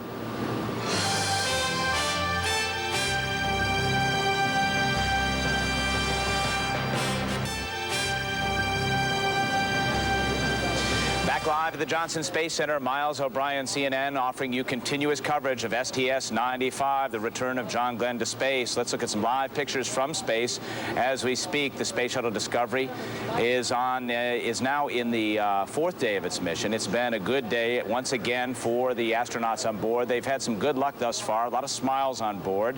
That Spartan satellite, a $10 million satellite which gazes at the sun, was unsuccessfully deployed back in November. There was a combination of human error and computer glitches which caused that. Let's go up to space and listen into this news conference. Houston, we are ready. The JFCPAO, this is Houston. Please call Discovery for a voice check.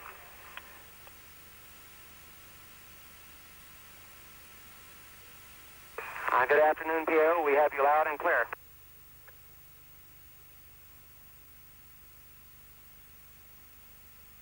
All right, first I'd like to recap the mission.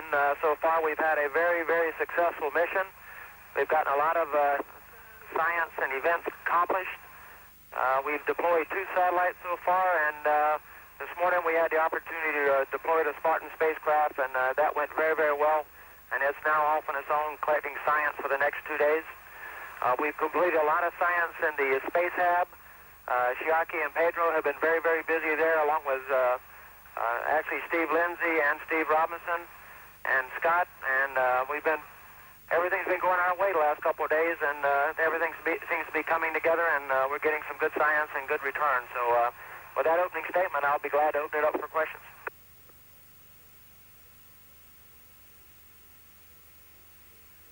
Senator, you've been up there now for 3 days and 3 nights. For an elderly person, do you find that the environment of space, near zero weightlessness, is easier or harder than life here on Earth? set of problems, Walter, but one thing I think you'd appreciate as we all get older, you know, you tend to drop things, and we're famous as old people for having neckties and everything. But up here, if you drop something, it just floats away from you and catch up with it and then swallow it all over again or whatever. But it's a different set of problems up here now. You can't compare it real well with Earth because that's what we're doing is getting away from gravity and conducting experiments. And there are two aspects of this, really. One is just the personal aspect of how you live in space, how you cook, how you do everything when there's no gravity and everything just floats around, including yourself. And the other aspect of it, of course, is the science that Kurt mentioned that seems to be going so well on all the projects so far on this flight. It was a beautiful sight this morning to see that Spartan go out there. It was just beautiful. You can't do justice to it in words. I hope we bring back some good pictures. Thank you. Ned? Hello, gentlemen. It's Ned Potter from ABC News. Senator, you've said you've been feeling fine. In terms of your physical condition, what would you say has been the biggest surprise and perhaps the biggest discomfort? Well, I guess I came up expecting to be a little bit nauseous. I think there's something like 65 or 70% of the people that come up have some sort of problems with stomach awareness, if we want to call it that, or worse. And I haven't had any of that so far. It's been great, and I've been quite comfortable and haven't had any of that. And I've been sleeping pretty well, and so everything's going along fine. Bill? Bill Horowitz, CBS News. Senator Glenn, I'm just curious, your first flight in that cramped capsule versus being aboard the much roomier space shuttle, what is the most striking difference as you look back on your first flight and as you sail through this one beyond simply the duration of the two missions? What's impressed you the most about flying on the shuttle? Well, back in the days of Mercury, you know, we were just trying to find out if we could do it or not. Some of the doctors predicted your eyes would change shape in weightlessness where you couldn't see, and your vestibular functions would make you so upset that you'd probably spend all the time retching and vomiting, and maybe be so sick you wouldn't even be able to get down, and could you swallow, and there were a number of problems like that we had to solve. Now, this time around, it's a little bit different. I'm free to float around the cabin here, up and down, as you can see us doing here, just moving easily around. You can float things out in front of you as you could this microphone, but it also allows you to do the experiments and the research that we have on board here. So the biggest difference, though, is back then we were just trying to do it. Now this is literally a flying laboratory that is doing so many things. We have 83 projects on board that just are doing so many things that benefit the people on Earth. In fact, that's what the flights now are all about. They're about benefiting people on Earth, adding to human understanding, trying to make life on Earth a little better and more healthful, trying to make life a little more gentle, perhaps, for everybody on Earth. That's what this kind of research is all about. So it's different in the respect of whether I could float or not back then, but we built on those flights of the past, and we did learn that we could do these things, and now we're using it as a laboratory for everyone. Tom? Tom Lee of NBC News. Senator Glenn, on your first Mercury mission, you described the sensation as being in a high-altitude jet. What is it like this time as you look out the window? What are your thoughts, your impressions as you see the Earth differently this time? Well, I guess I'm having a chance to look at it more completely this time. You know, we've had so many wonderful things to look at out the window occasionally here in between doing other work on board, but there is a little time to look out the window. And we came across earlier today down across the Red Sea and Cairo and that area, and such a beautiful area of the world. You look down and you wonder why we can't man-solve some of the man-made problems we have in that tortured area of the world.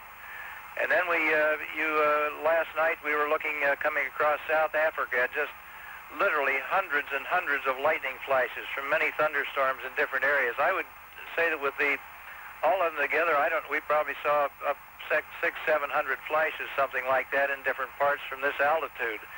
We are flying much higher. We're at about 350 statute miles, so it gives us an advantage of view that comes from being about twice as high as I was on the first flight, plus being up much, much longer.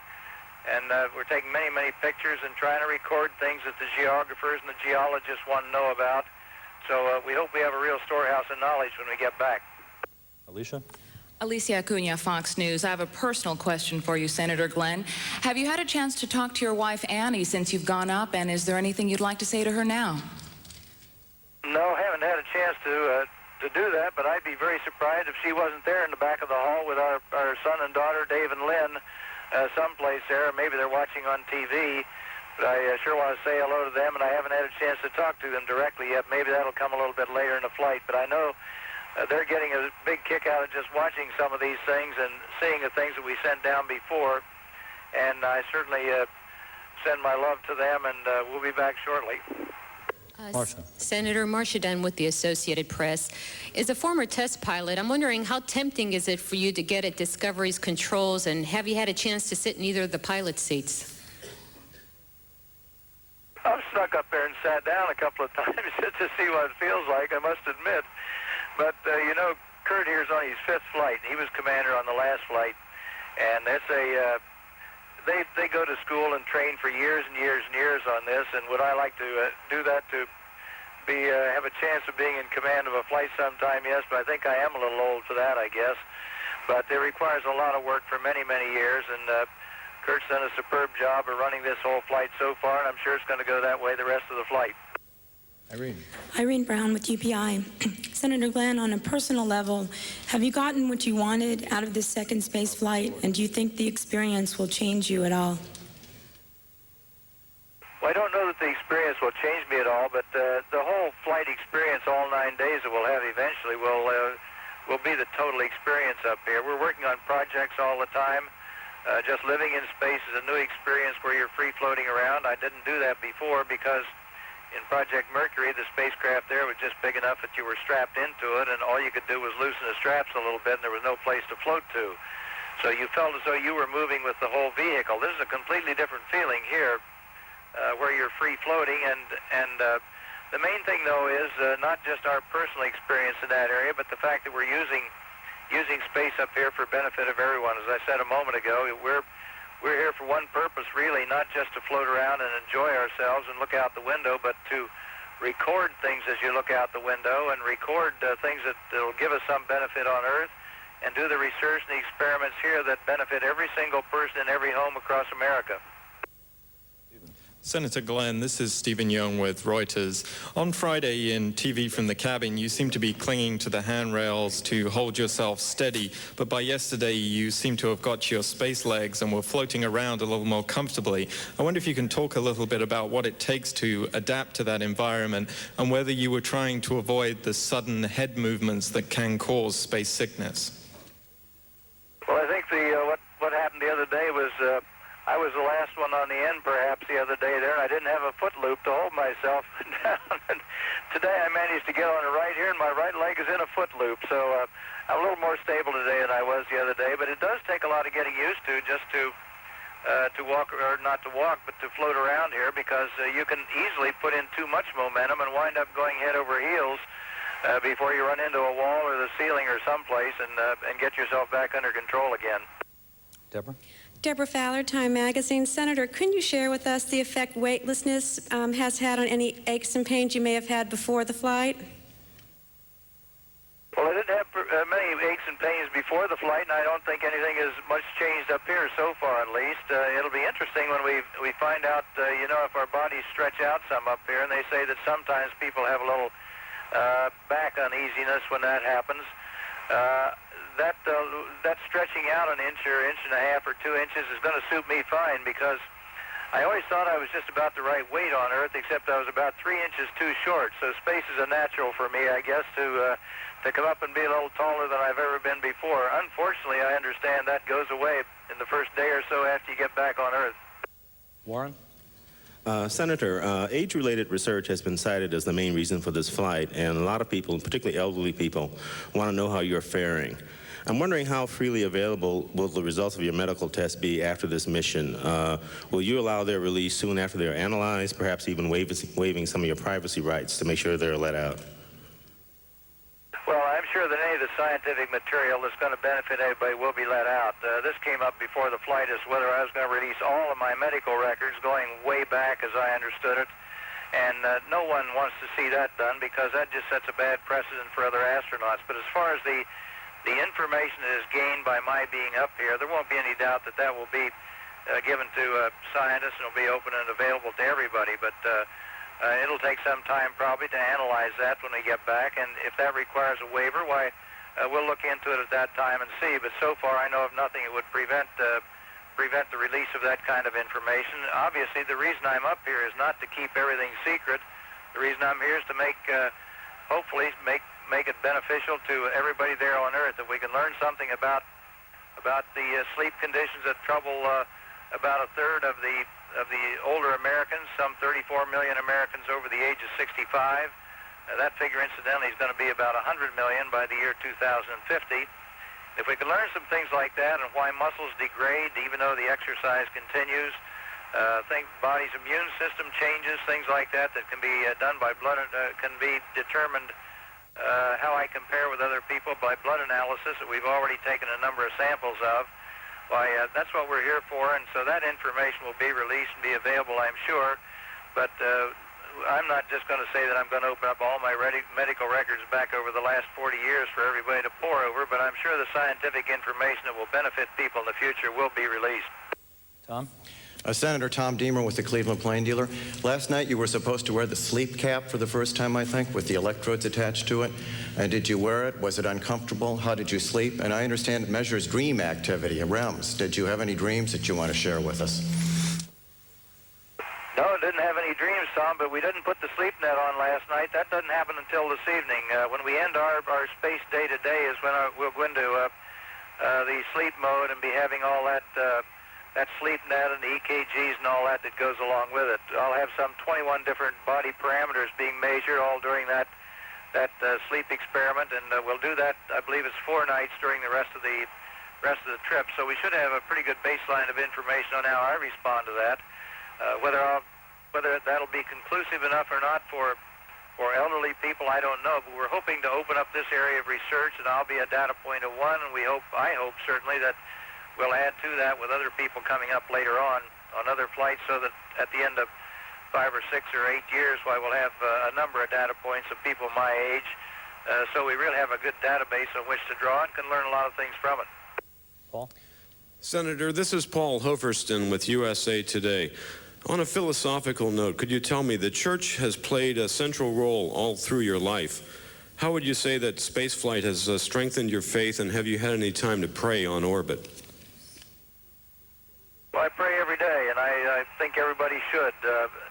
I don't think you could be up here and look out the window, as I did that the first day, and look out at the Earth from this vantage point, and we're not so high compared to people who went to the moon and back, but to look out at this kind of creation out here and not believe in God is, to me impossible. It just strengthens my faith, and I wish there were words to describe what it's like to look out the window from up here and see some. I guess we're looking at about a 4,000-mile swath of Earth go by under us. Yesterday we came back across Cape Kennedy or Cape Canaveral and the Kennedy Space Center, and it was an unusual day in that we could see not only the whole eastern third of the United States, clear up the East Coast, way up almost to Boston.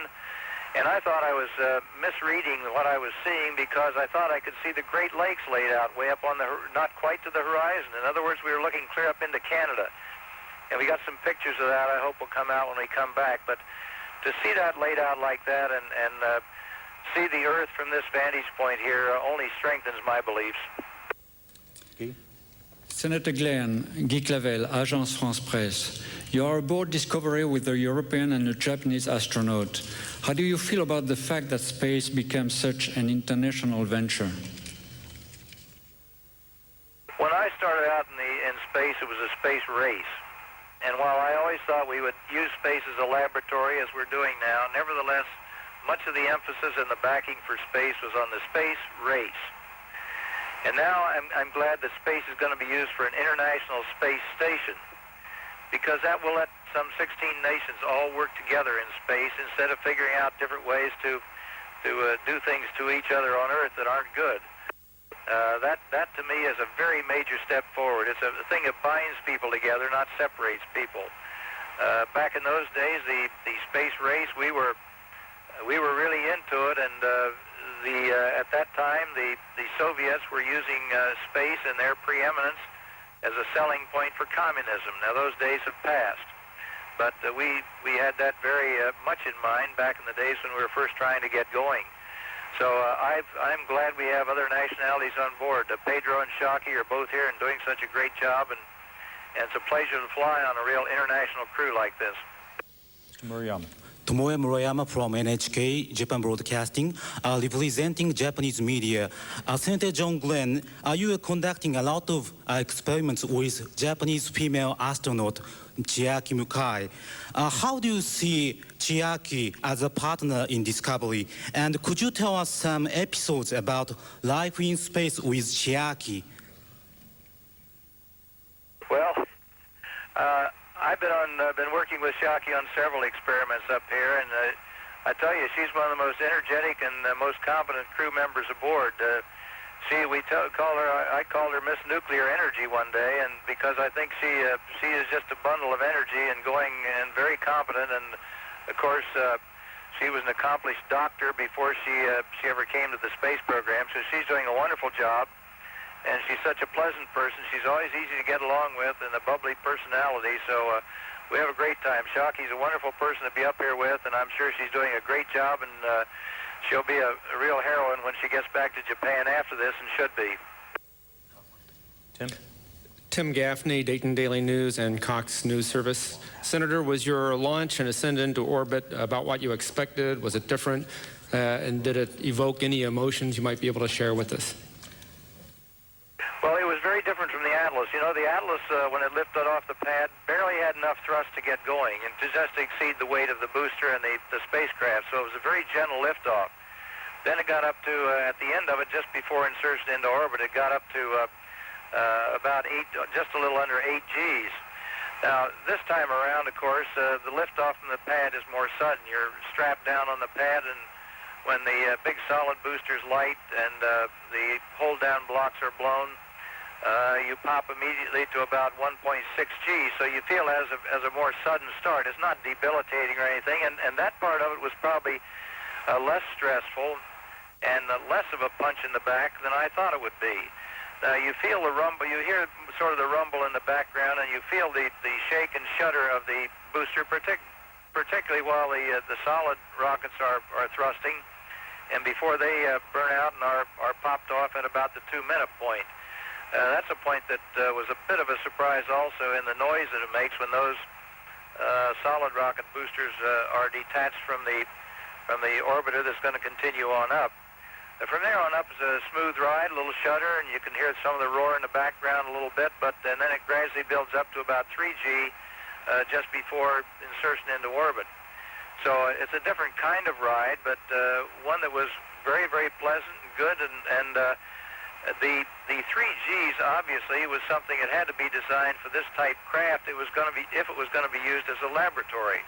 If you had a higher G craft, it would mean that all the different scientific experiments on board would have to be, they'd have to be manufactured to much tougher standards and and be heavier and weightier and would have to build to take a lot more stress than they are on this craft. So there's a reason why the Gs are lower.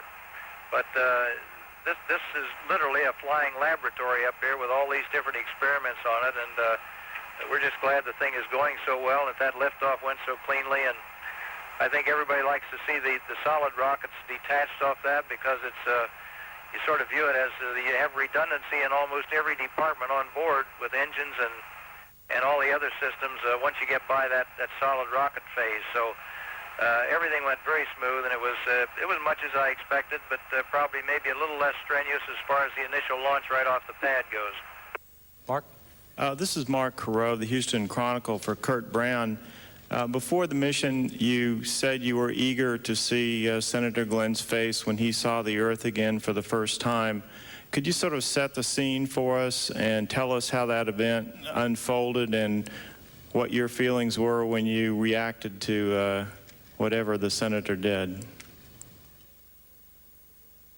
Well, to start off on the launch day, we launched in the afternoon, so shortly after we had managed and cutoff, we went into darkness, and John and Shockey and Steve Robinson were very busy on the middeck, getting the middeck organized because we had to do the post-insertion part of the ascent day and get the space hab activated. So they were very busy, so it was a few minutes before I could get any of the middeck folks up to the flight deck to have a look out the window. And plus, we wanted to wait for sunrise so that you could see the Earth again.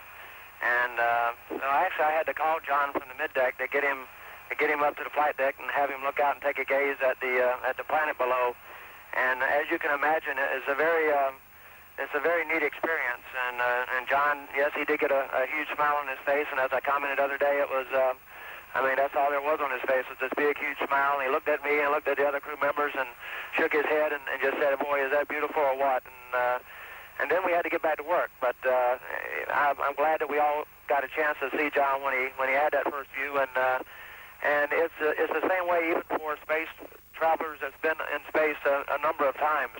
After you get off the main engines and you're in that free fall environment where you're weightless and you get to look out and see the Earth again, it's always a very welcome sight, and it's always very, very beautiful. Senator Glenn, this is Robin Soriano with Florida Today. You mentioned that you did not dream last night, but you have been keeping a sleep log throughout the entire mission. So I'm wondering, what have you dreamt about on other nights, and have you had any nightmares? I haven't dreamt particularly since I've been up here, and I haven't had any nightmares either. I've been going to sleep in a very solid sleep. I haven't gotten a full 8 hours yet or anything like that, but I'm not sure that you need the same amount of sleep up here. I seem to feel fine with about 6 or 6.5, and I think that's not unusual for experienced crews in the past, and perhaps this crew too. But it's I find that in the bunk, which is right behind the flag behind us here, or the sleep station we call it, if I keep this a broad sort of belt they have here that you can sort of put over you, it holds you down just a little bit. It doesn't feel much heavier than heavy blankets would in the wintertime at home, and it keeps you down against the bottom of the sleeping bag, so you have sort of a sensation at least of being in a bed at home. Your head tends to float up, but what I did, so I had a little feeling on that, was I just propped the little pillow up behind me with some things under it, so it came up to my head instead of my head going down to it. And that made even more of a feeling of being in a regular bed. So I haven't really had any trouble going to sleep at all. Tend to wake up several times during the night, and you think about where you are and what's going on, but I haven't had any problem in that department at all. Mike? Mike Cabbage with the Orlando Sentinel. Senator Glenn, what were you doing today when the Spartan satellite was deployed? Did you have a chance to watch, to take pictures, and what did you think of the whole spectacle? I did. I was down here working on two of the experiments down here while they were getting it all set up. And when they were just getting ready to deploy it and actually detach it from the arm, I did have some free time. I went up and looked over the shoulders and watched it out there on the end of that arm. And they did such a superb job up there. Steve Robinson was one operating the arm up there.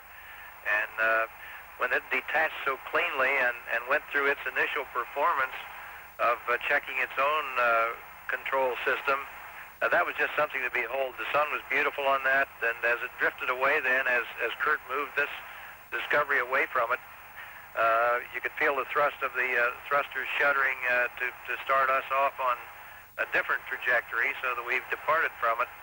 And that was, as it faded away and went on up above us here, we went into a lower orbit, and you could look out the top window and see it receding into the distance. And that's a really beautiful sight. To be up here and see a satellite launched from a satellite is quite an experience. Earl? This is Earl Lane with Newsday. Senator, I noticed that you've got a small flashlight tethered to your wrist that you use quite a bit while you're up there. Could you explain that? I mean, have you noticed any differences in your eyesight? No, I use that because some of these experiments here have real fine numbers on them and things that you have to get down, have your head down by the floor to read, and it's much easier if there's a good light on it there, so I just keep this flashlight strapped around my wrist. I find it's very handy, too, going back to the space hab through the tunnel here where we can float back through the tunnel, or I'm going back there to put something in some of the bags where we store old clothes and laundry and things like that. And so I find it very useful here, and so I've just left it strapped on my wrist here and use it as I need it. Seth? This is Seth Bornstein from Knight Ridder. Senator, can you describe your feeling, your emotional feelings, and your physical feelings for that first moment when you unstrapped and felt weightlessness for the first time? Yeah, we were very busy, as Kurt said, on the flight deck here. This is, right at, he calls it post-insertion, and post-insertion is a very, very busy time on the flight deck because we're all getting out of suits one after the other. Those suits have to be stowed now in a certain order, and all the equipment stowed because you want to reverse that process and put all that equipment in the suit back on when you're getting ready for re-entry later on in the flight. So it's a time period of, and you're trying to get out storage bags out of the post-insertion locker over here on the other side of the mid-deck from me. You're trying to get the equipment out, and Shockey was upsetting some of the switches that had to be turned on up above. And we all were out in our suits for quite a while before and doing things like that and stowing things and trying to get the seats folded up and out of the way. And things like that. It's a very busy time for about the first hour and a half on orbit. So those were things that were keeping us busy for a while, but we got by that time period, and I might add to what Kurt said about the first view out of this. To me that was a real, not only a thrill, but an emotional experience also, to look out and see that once again, and sort of overwhelming. I know the word awesome gets overused these days, but if anything is really awesome, is looking out from up here and seeing that for the first time on a flight. It is truly awesome. Pittsburgh. Senator Glenn, Mike Woods from the Pittsburgh Post-Gazette. During ascent, you were recording impressions on a small tape recorder. I'm wondering if you're continuing to do that during the mission, and if this is for research on a book that you're working on. No, we'll let all that stuff take care of itself. I haven't been very religious about that, about the recorder. I did record some things on ascent there and before ascent while we're on the pad on our backs before launch, but I haven't even recorded anything since I got up there. In fact, I was thinking today I should be recording some of my observations just to jog my memory when I get back, and I got the recorder out and stuck it up in the bunk here so I could, on some Velcro, so I maybe could talk a little bit into it about some of the impressions a little bit later on in the trip. I'd like to have that to pass along to the grandchildren too. I think they, and the other kids, I just think some of these experiences here are things that they'll get a kick out of hearing about off the tape, and so I should get on that and make sure I don't let some of these impressions get away from me. Columbus? Kurt, you've got a few years to go, but do you think this flight makes a good argument for letting commanders and pilots and astronauts and payload specialists continue to fly into their 60s and 70s? Well, honestly, I would probably be somewhat biased on that comment. Obviously, I would like to keep flying until I get to be Senator Glenn's age, but it depends on the individual, and it depends on the program, and I think NASA has not signed up to fly any older individuals, but that may be subject to change. That's as I say, well above my pay grade. But Senator Glenn has done a fine job on the mission, and I sure hope that I'm in his shape when I get to be his age, and if I'm given the chance to fly when I'm 77, I definitely will get in line. Okay, we have about 6 minutes to go. We'll press ahead with questions. Tony Winton. Senator Tony Winton, Associated Press Radio. One of the researchers here showed us the contraption that you've been using to inject yourself, and I was wondering how it feels to be a human pincushion up there, and how have you been hiding from Dr. Parazinski? That's one of the problems in this thing. Much as I like Discovery, there's no place to hide when he comes after me, and we call him Count Dracula aboard here on occasion. He's already stuck me, 4 times, I guess? Maybe 4 times so far, I guess.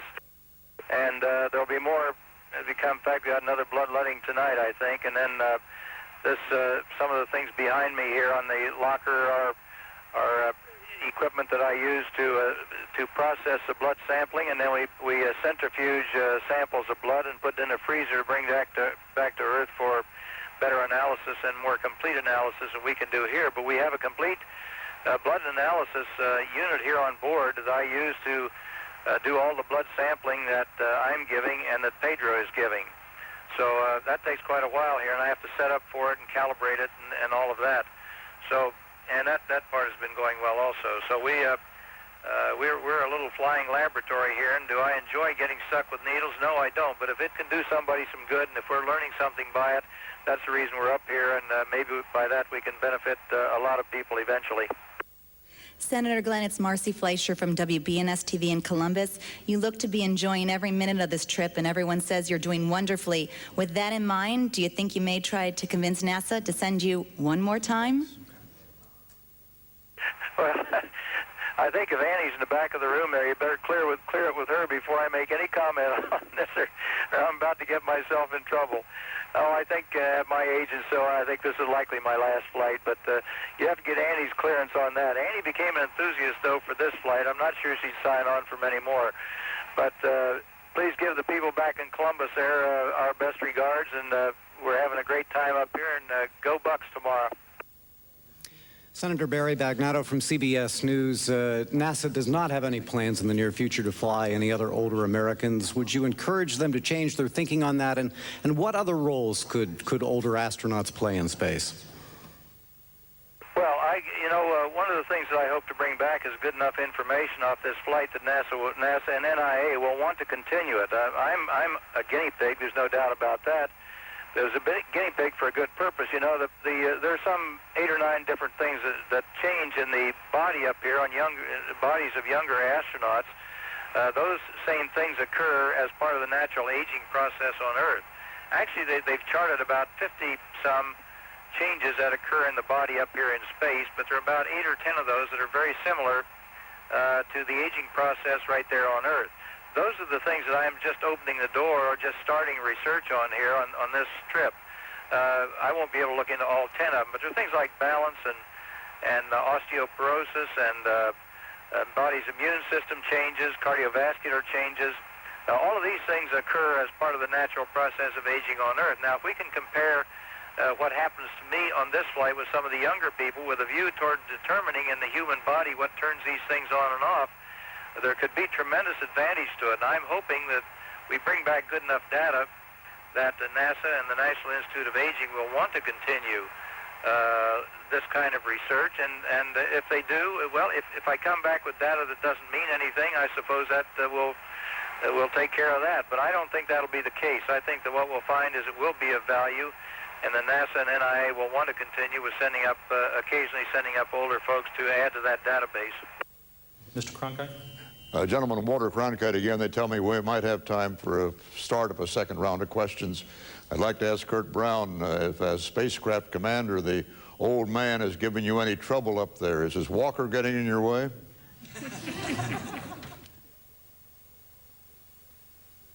Well, Mr. Cronkite, John's doing a fantastic job, and probably the biggest problem I have with him is every once in a while he wants to grab my food, and other than that, he's doing okay, but I think I got him straightened out. Final question to Marcia.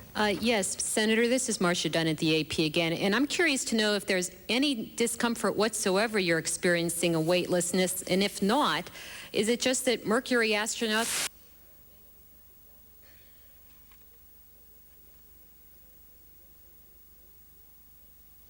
I'll answer. I don't. You dropped off there, and I'm not sure that you're still hearing us on the ground, but we'll try it anyway.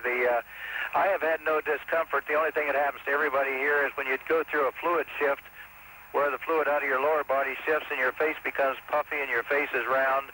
That makes you feel flushed and feel very strange. But I think after a couple of days, that's beginning to recede and go down. I guess Annie could look at the screen there and tell whether I still look a little more round face than I normally would. It happens to everybody, and that's beginning to go away. But that's the only thing that, and I wouldn't call that a discomfort. It's just something unusual you notice about your body here. Discovery, that concludes the news conference portion of the event. Senator Glenn, please proceed with your 2 messages. Thank you. I just wanted to wish all the NASA employees and all of the people there on the ground a very happy 40th anniversary of NASA. And I say it this time with particular pride because I'm a colleague right now of NASA and all of you there on the ground.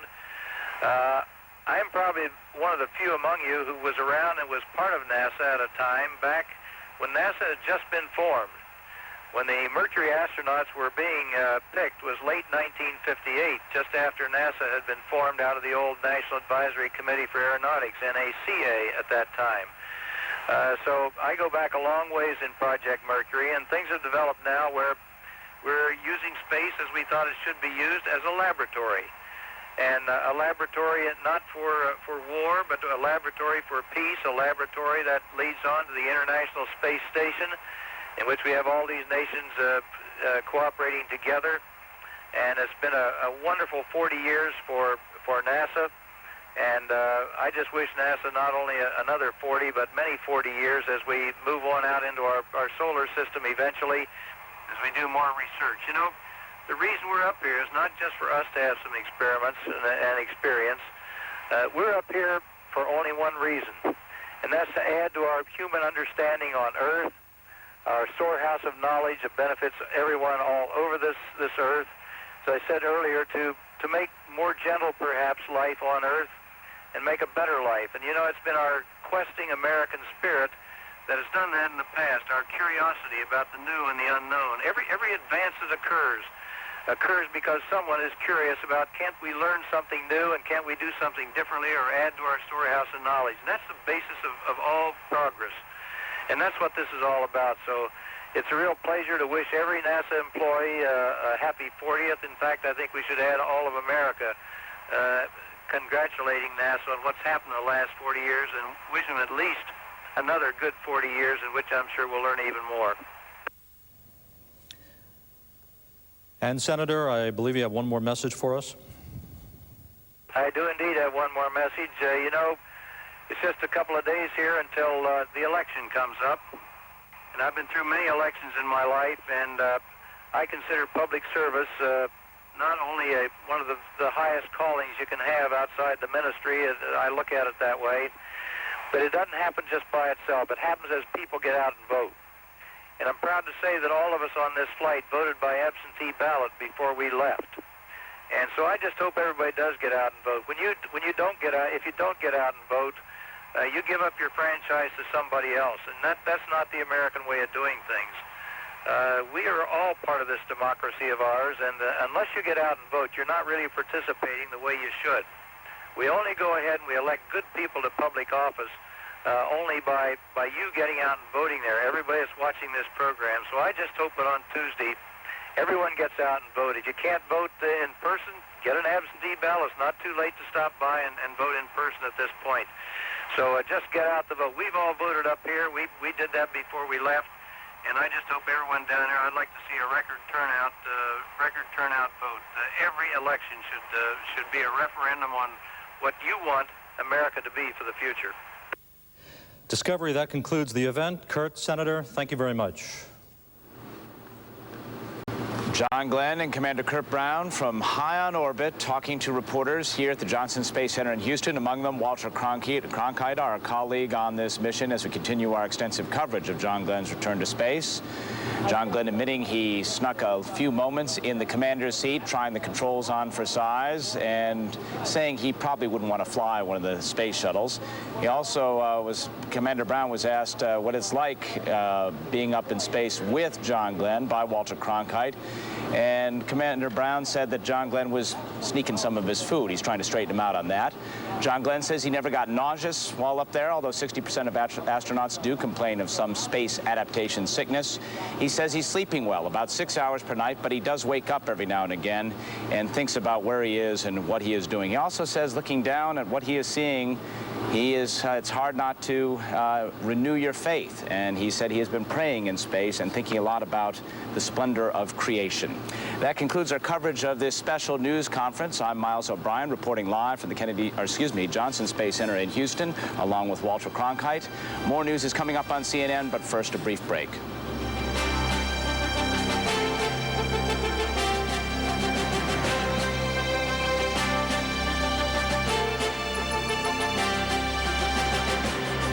John Glenn fühlt sich weiterhin pudelwohl im All. Er verspüre weder Übelkeit noch Magenbeschwerden, meldete der 77-Jährige von der Discovery. Für die Besatzung war der 3. Tag der Höhepunkt ihrer Mission. Sie setzte den Satelliten Spartan aus, der Bilder von der Sonne liefern soll.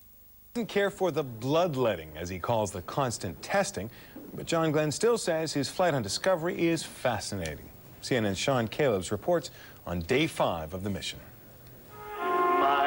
Andy Williams' mellow voice awakened the Discovery crew.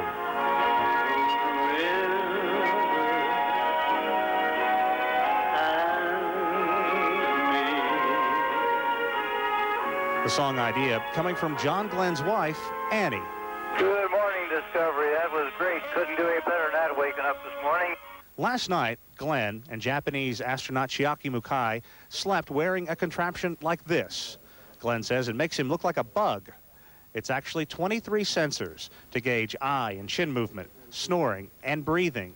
NASA wants to find out why people sleep less in space. But not all his time is spent on experiments. Glenn has found some time to sneak away to the commander's seat. I've snuck up there and sat down a couple of times just to see what it feels like. NASA also provided video of Discovery's solid rocket boosters falling back to Earth after separation. And apart from the steady, busy schedule, Glenn says the magnificent view from space is making him feel closer to God. I don't think you could be up here and look out the window, as I did that the first day, and look out at the Earth from this vantage point. To look out at this kind of creation out here and not believe in God is, to me, impossible. Glenn is enjoying the mission, even hinting that he'd perhaps like a third space flight. However, his wife Annie is making sure he remains grounded, telling NASA last week that this is wonderful, but it's enough. Sean Caleb's CNN at the Johnson Space Center in Houston. Later on Inside, we'll have more on John Glenn's return to space and plan a live interview from space with John Glenn coming up in about 2.5 hours. But that's all for this American edition. I'm Jonathan Mann. Stay tuned now for World News from Washington.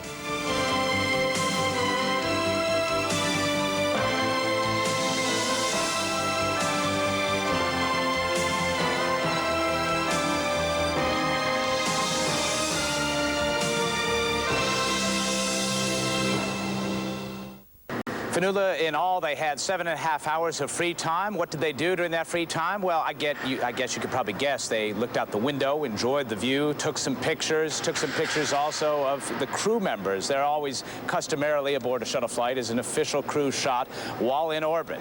Now, Pedro Duque is up in space, as you said, the first Spaniard in space. He had an opportunity to talk to reporters today and is continuing his experiments in the Space Hab. And as we're told, they are totally on the timeline for that, allowing them this opportunity to take some time off. Chiaki Mukai of Japan and John Glenn last night wore some high-tech hairnets, which monitored their sleep, some 21 different points of data involved in that. And we just got a briefing from NASA officials on how that's going. And this is what I would call the hospital sleep laboratory in a box. This little box basically is the equivalent of a full hospital sleep laboratory and allows us to do studies in sleep disorders not in the hospital environment, but in fact at home.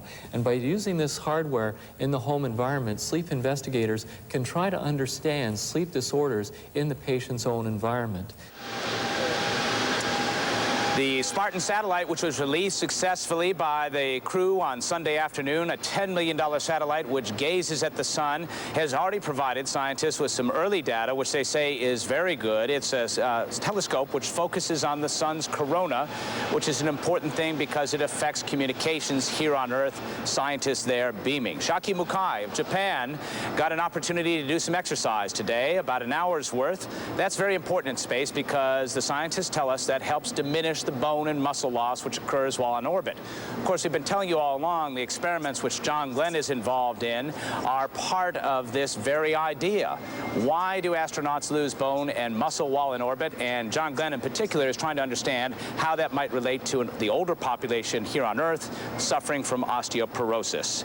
We invite you to tune in just half an hour or so. Walter Cronkite and myself will have an opportunity to interview John Glenn and Commander Kurt Brown as they hurtle across the globe 350 miles above us at 17,000 miles an hour. That's a live interview with John Glenn and Commander Kurt Brown within the hour. Fanula? Well, Miles, we understand that there's something like 20 computers on board the Space Shuttle Discovery. How does it affect the shuttle's power supply? Well, that's a good question because the power supply on the shuttle is a critical issue. And before the mission controllers were telling us they were concerned that they might, max out the power, for lack of a better term. As it turns out, things have gone well, and each day they've had about a 3-hour reserve of power. Things are going okay. But you're right, it's a lot of power draw for a limited spacecraft. As a matter of fact, there's not enough power on the shuttle to power a microwave oven, for example. Oh, we'd all be in trouble with that. CNN's Miles O'Brien, thanks very much indeed for joining us. We will be right back on World News Europe with the latest headlines from the worlds of business and sport, and indeed more. Stay with us.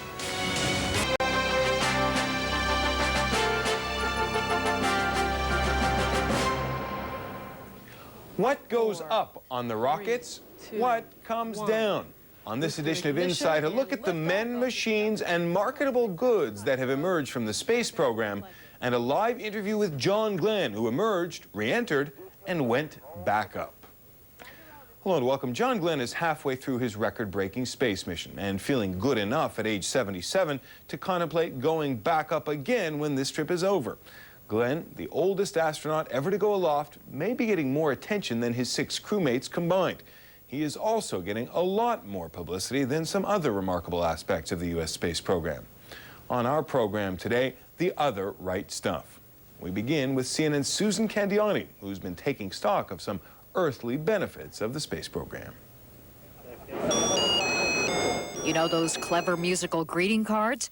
Who would have thought they were inspired by moving parts in NASA satellites? Those scratch-resistant lenses in your sunglasses? They had their start protecting space gear. I'm glad science is working for everyday people and not just for the scientists. Moonwalking? No, not the dance step. Gave earthbound shoe designers some shock-absorbing kick in athletic shoes. And firefighters can better withstand deadly flames and noxious smoke because of research stemming from portable life support systems used by Apollo crews. The list goes on and on. Everything from smoke detectors to pacemakers. When NASA was born, the idea of transferring NASA technology and sharing the wealth was born with it. Since 1958, NASA has been sharing the wealth with private industry through regional labs across the U.S. For example, cordless power tools used on spacecraft. NASA worked with a company who saw a market for them and ran with it. Insulation that protected satellites in outer space. NASA helped transfer that technology to practical use. Check out those strange-looking blankets marathon runners use. In medicine, a wide array of practical applications. Suits that keep astronauts cool in outer space help multiple sclerosis patients. These are the kinds of systems that actually fit very well into sort of everyday life. You can wear them under your clothes, or it's not quite as obvious that you're using it. For MS patient Jim Ray, the technology meant he could be more active with his kids. On hot days, I could stay home and vegetate with the MS on hot days, or I could go out, go to their soccer game and coach soccer and coach baseball. And this is the freedom to do that. Ray is now a researcher, one of those taking NASA technology from outer space back down to Earth. Susan Candiani, CNN, New York. Joining us now is Henry Hertzfeld, Senior Research Scientist at the Space Policy Institute of George Washington University. He has just completed a study on the economic impact of NASA projects. Thank you so much for being with us. Quite welcome. It is an odd thing when you think about it. Products that are designed for the punishing environment of space that end up being useful in very different circumstances down here on Earth. Is it luck when they turn out to be useful for us, or is there something about space research that inevitably lends itself to Earth? A little bit of both. There are a lot of things that are designed for space that require miniaturization, things that are lighter and faster, sometimes better than what we already had. And many of the things that are designed for space, though, are not commercial products. Companies are stimulated by doing the work for the space program into doing additional research and development that then they are able to mold into a marketable product. Does this tend to happen commonly, or is it infrequent and just serendipity that means that something will end up being used?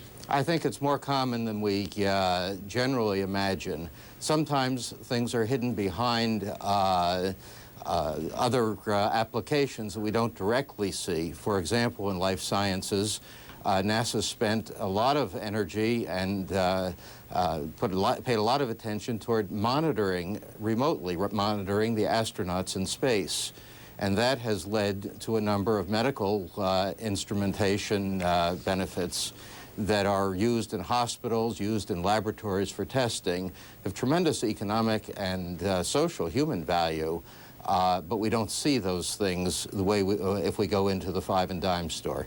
If we knew about all of them, do they number in the dozens, in the hundreds, the number of projects that have spun off from the space program? I don't think anybody really knows, and I think some of the projects may have been stimulated by the ideas from doing research for space, but may not even be directly related to a product that developed for NASA itself. Is there anything going on now aboard the Space Shuttle Discovery that is likely to be in a store or in a homes on Earth someday soon? It's hard to say. When I was looking over the scientific missions, one thing that I noted was the E-nose, the electronic nose, is being tested up there. Perhaps there will be uses for that would replace smoke detectors and other types of monitoring equipment in our homes. But I think a commercial product there is still many years off. Now, do companies get all of this research for free? Are they taking advantage of the fact that all of this research is funded by taxpayers and then generate some kind of idea that can be lucrative? Some do. Other companies see the opportunities when they're performing research for NASA, and some companies actually come to NASA and pay the scientists to further develop some of the technologies that were used in space. And of course, NASA does collect some royalties on those inventions and innovations for which it holds patents. Do they all tend to be American companies? Is the U.S. economy benefiting from the U.S. lead in space research? Clearly we are. Foreign companies are not precluded, though, from benefiting also. And in the study I recently did, for example, a U.S. company that was a direct beneficiary eventually was purchased by a foreign company. Is this an efficient way to generate research for the economy? If you had to dream up a big, well-funded program that would do a lot of good for technology, do a lot of good for the economy, would this be the one you would choose?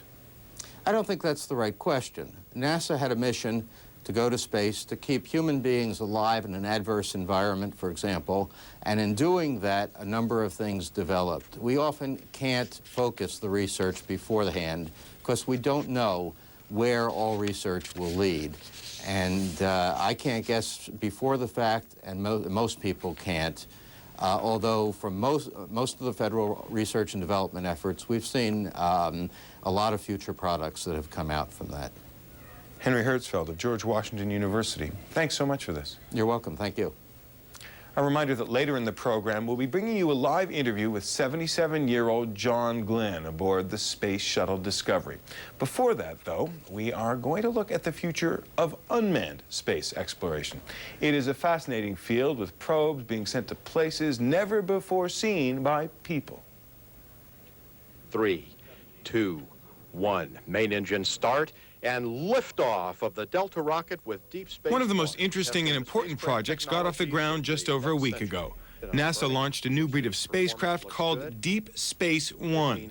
It uses a revolutionary new ion propulsion engine, which is 10 times more efficient than conventional rockets. Deep Space One also employs an innovative navigation system, which can correct its flight path by noting the positions of the stars and asteroids around it. NASA engineers stress that this mission is unique, read risky, and any news is good news. It's important to keep in mind that the failure of a technology on Deep Space One, if we can diagnose what that failure is actually a success because we've succeeded in protecting the future missions from taking risks. Joining us now to talk about Deep Space One and other unmanned far-flung missions is freelance space journalist Leonard David. Thanks so much for being with us. Thanks for having me. Robots don't have families, they don't give interviews, and they don't ride in parades. But they're out there, they're doing some kind of work, I guess. How much interesting unmanned space exploration is going on while the people are getting all the attention?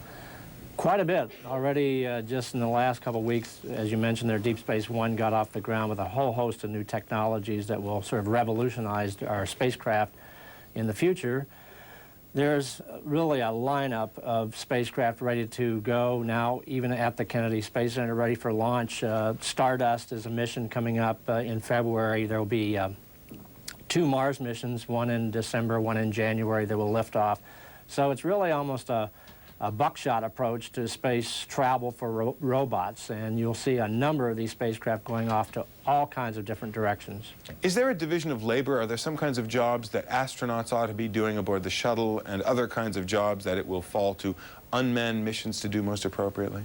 Well, certainly the robotic spacecraft are going to places that are somewhat more hostile, like right now there's a Saturn probe, Cassini, on its way to that ringed planet, and will drop a probe into the atmosphere of Titan, a moon of Saturn.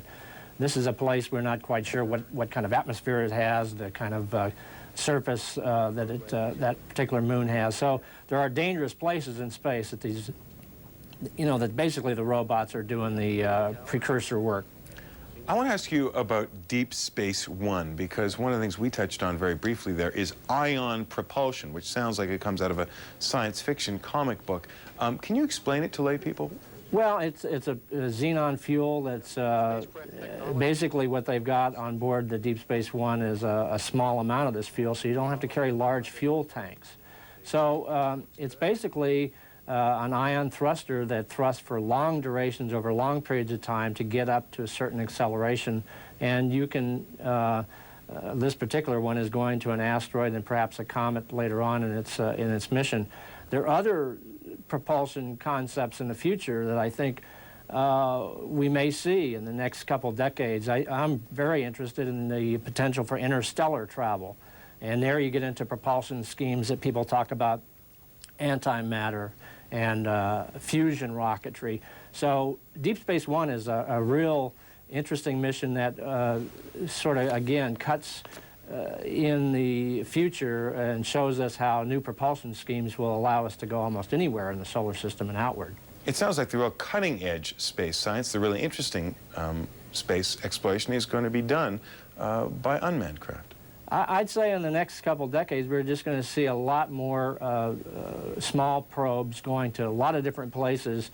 But again, close in, I think, we used to think of Mars as pretty far away, which it is.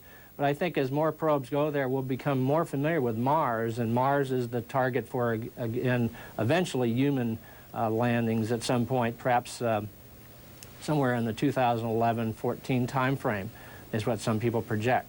I would say, though, that one of the more interesting things that will happen is that we'll probably have virtual reality from a lot of spacecraft missions. So basically, the solar system will be fed into your home entertainment center.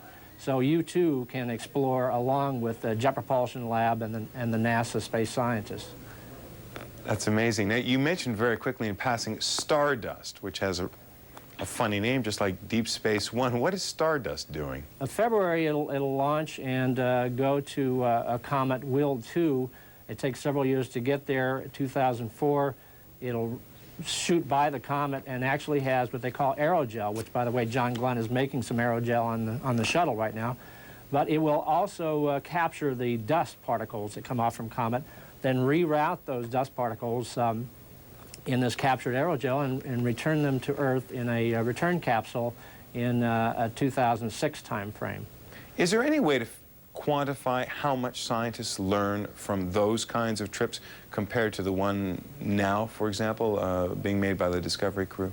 Well, you're talking about the origins, how the solar system began, how planets form. Many of these missions are dedicated to better understanding how our own Earth formed, how the solar system formed, and how the universe formed. And particularly on Mars, when you start thinking about the prospects for life on Mars, was it there? Is it still there? Did it die off? That's one of the main missions for the Mars landers, is to identify potential abode of life on Mars. Interesting stuff. Leonard Davis, thanks so much for being with us. Nice. Thank you. We're going to sign off from this portion of the program now. After the short break, an interview from space with U.S. astronaut John Glenn. Don't go away.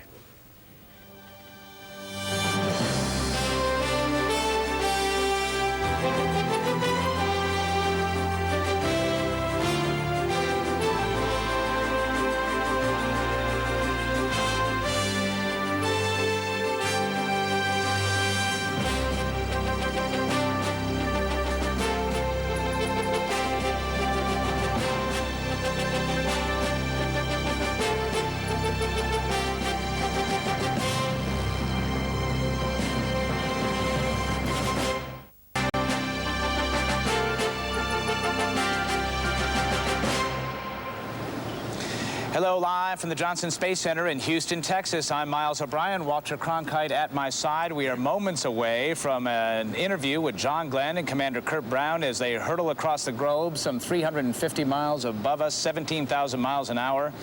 We live in the day of miracles and wonders, don't we, Walter? The fact that we can even have this interview. I was going to say, mostly television is the wonder of the day. It is indeed.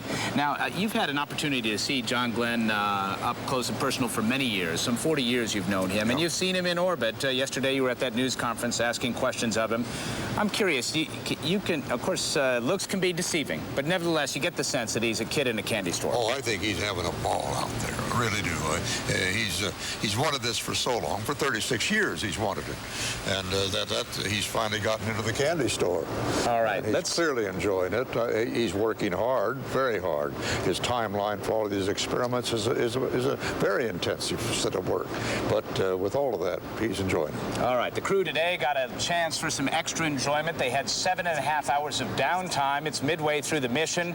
Gave them an opportunity to look out the window, but there still were some experiments to attend to, and that's what John Glenn, Pedro Duque, Steve Robinson, Scott Parazynski, all there crowded into the Space Hab were doing a little bit earlier today. Of course, John Glenn continuing that sleep experiment. More about that in just a moment. But the Spartan satellite, $10 million satellite, which gazes into the sun, which was released successfully on Sunday, is making scientists here on planet Earth beam, because the images they have received back are exactly what they hoped for.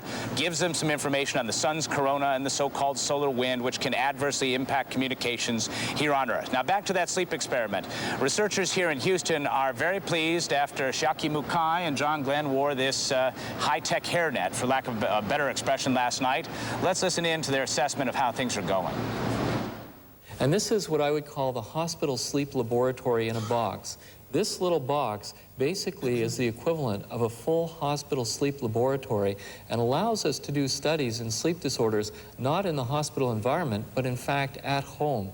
And by using this hardware in the home environment, sleep investigators can try to understand sleep disorders in the patient's own environment.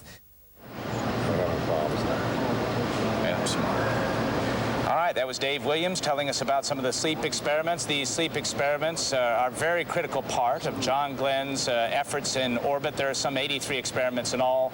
About 15 that John Glenn is directly related to, is operating or is the human guinea pig on them.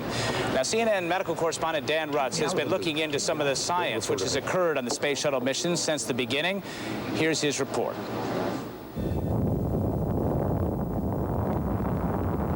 What do you think blastoff does to your blood pressure? When Alan Shepard became the first American to fly in space 37 years ago, Project Mercury scientists had to invent an automatic measuring device to find out. Today you can go into a drugstore for an instant checkup, one of an ever-growing number of medical spin-offs from space. If you wear modern glasses, it'll be easier to read the numbers thanks to scratch-resistant lenses. That invention comes straight from the stars, too. NASA needed something to protect satellites from getting nicked by space debris. Whether a satellite sent into space or an electronic pain control device implanted in a frail woman, once launched, both are out of reach, adjustable only by telemetry born of the space program. I'll be darned. Didn't know I had so much material inside me. And how well is the rabbi's pacemaker working? Through electronic monitoring similar to that used to operate satellites orbiting the Earth, doctor and patient get an instant reading. The pacemaker is supplying a ventricular beat because you have heart block. And it's working very well, and I can print out a copy of this. We thought that going on the moon, they're going to the heavens, but what will it do for me? Most people did not know, especially as a layman. Sam Zakari also has come to appreciate the medical spin-offs from space. The implantable insulin pump that has kept his diabetes under control for years borrows from the mechanical robot arm of the first Mars probes. It's wonderful because without this technology that we got today, I wouldn't have the control I have, and maybe I might not be here. For many, the greatest achievements in space will always be right here on Earth. Dan Rutz, CNN, Washington. All right, I'm continually amazed at all the technology that we see in the space program in general, and a word on how this interview will take place in case you're wondering. The fact is that the shuttle is in constant or nearly constant communication with a series of satellites called the Tracking and Data Relay Satellites. Now, those are the satellites which are at 22,000 miles above us in a geosynchronous orbit, which means relative to the Earth, they don't move. As the shuttle orbits the Earth, it sends its television signals up to that satellite system, those two satellites, and those satellites then bounce them back down to Houston. Now, we are tied in, our audio, and will be tied in through mission control here in Houston, and that will go back up to the shuttle. So what you're likely to see through all of that handoff is a little bit of a delay between our conversations here and the conversations up in orbit. Once again, the shuttle giving some live pictures right now. You can see the ocean there. They are 350 miles above it, traveling along at 17,500 miles an hour. The crew just getting back to work after a 7.5-hour respite, where they got an opportunity to look at what you're seeing right now. We are shortly, we will be very close to this interview. We're going to take a break, and we will return with our interview with John Glenn in just a moment.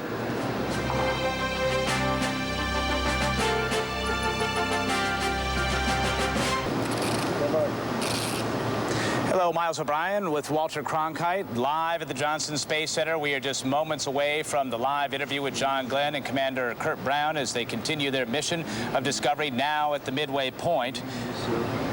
And at this juncture, I have to talk to Mission Control. Discovery, this is CNN. How do you hear me? CNN, we have you loud and clear. And before we get started today, I'd like to take a moment to say hello to the Holloman family.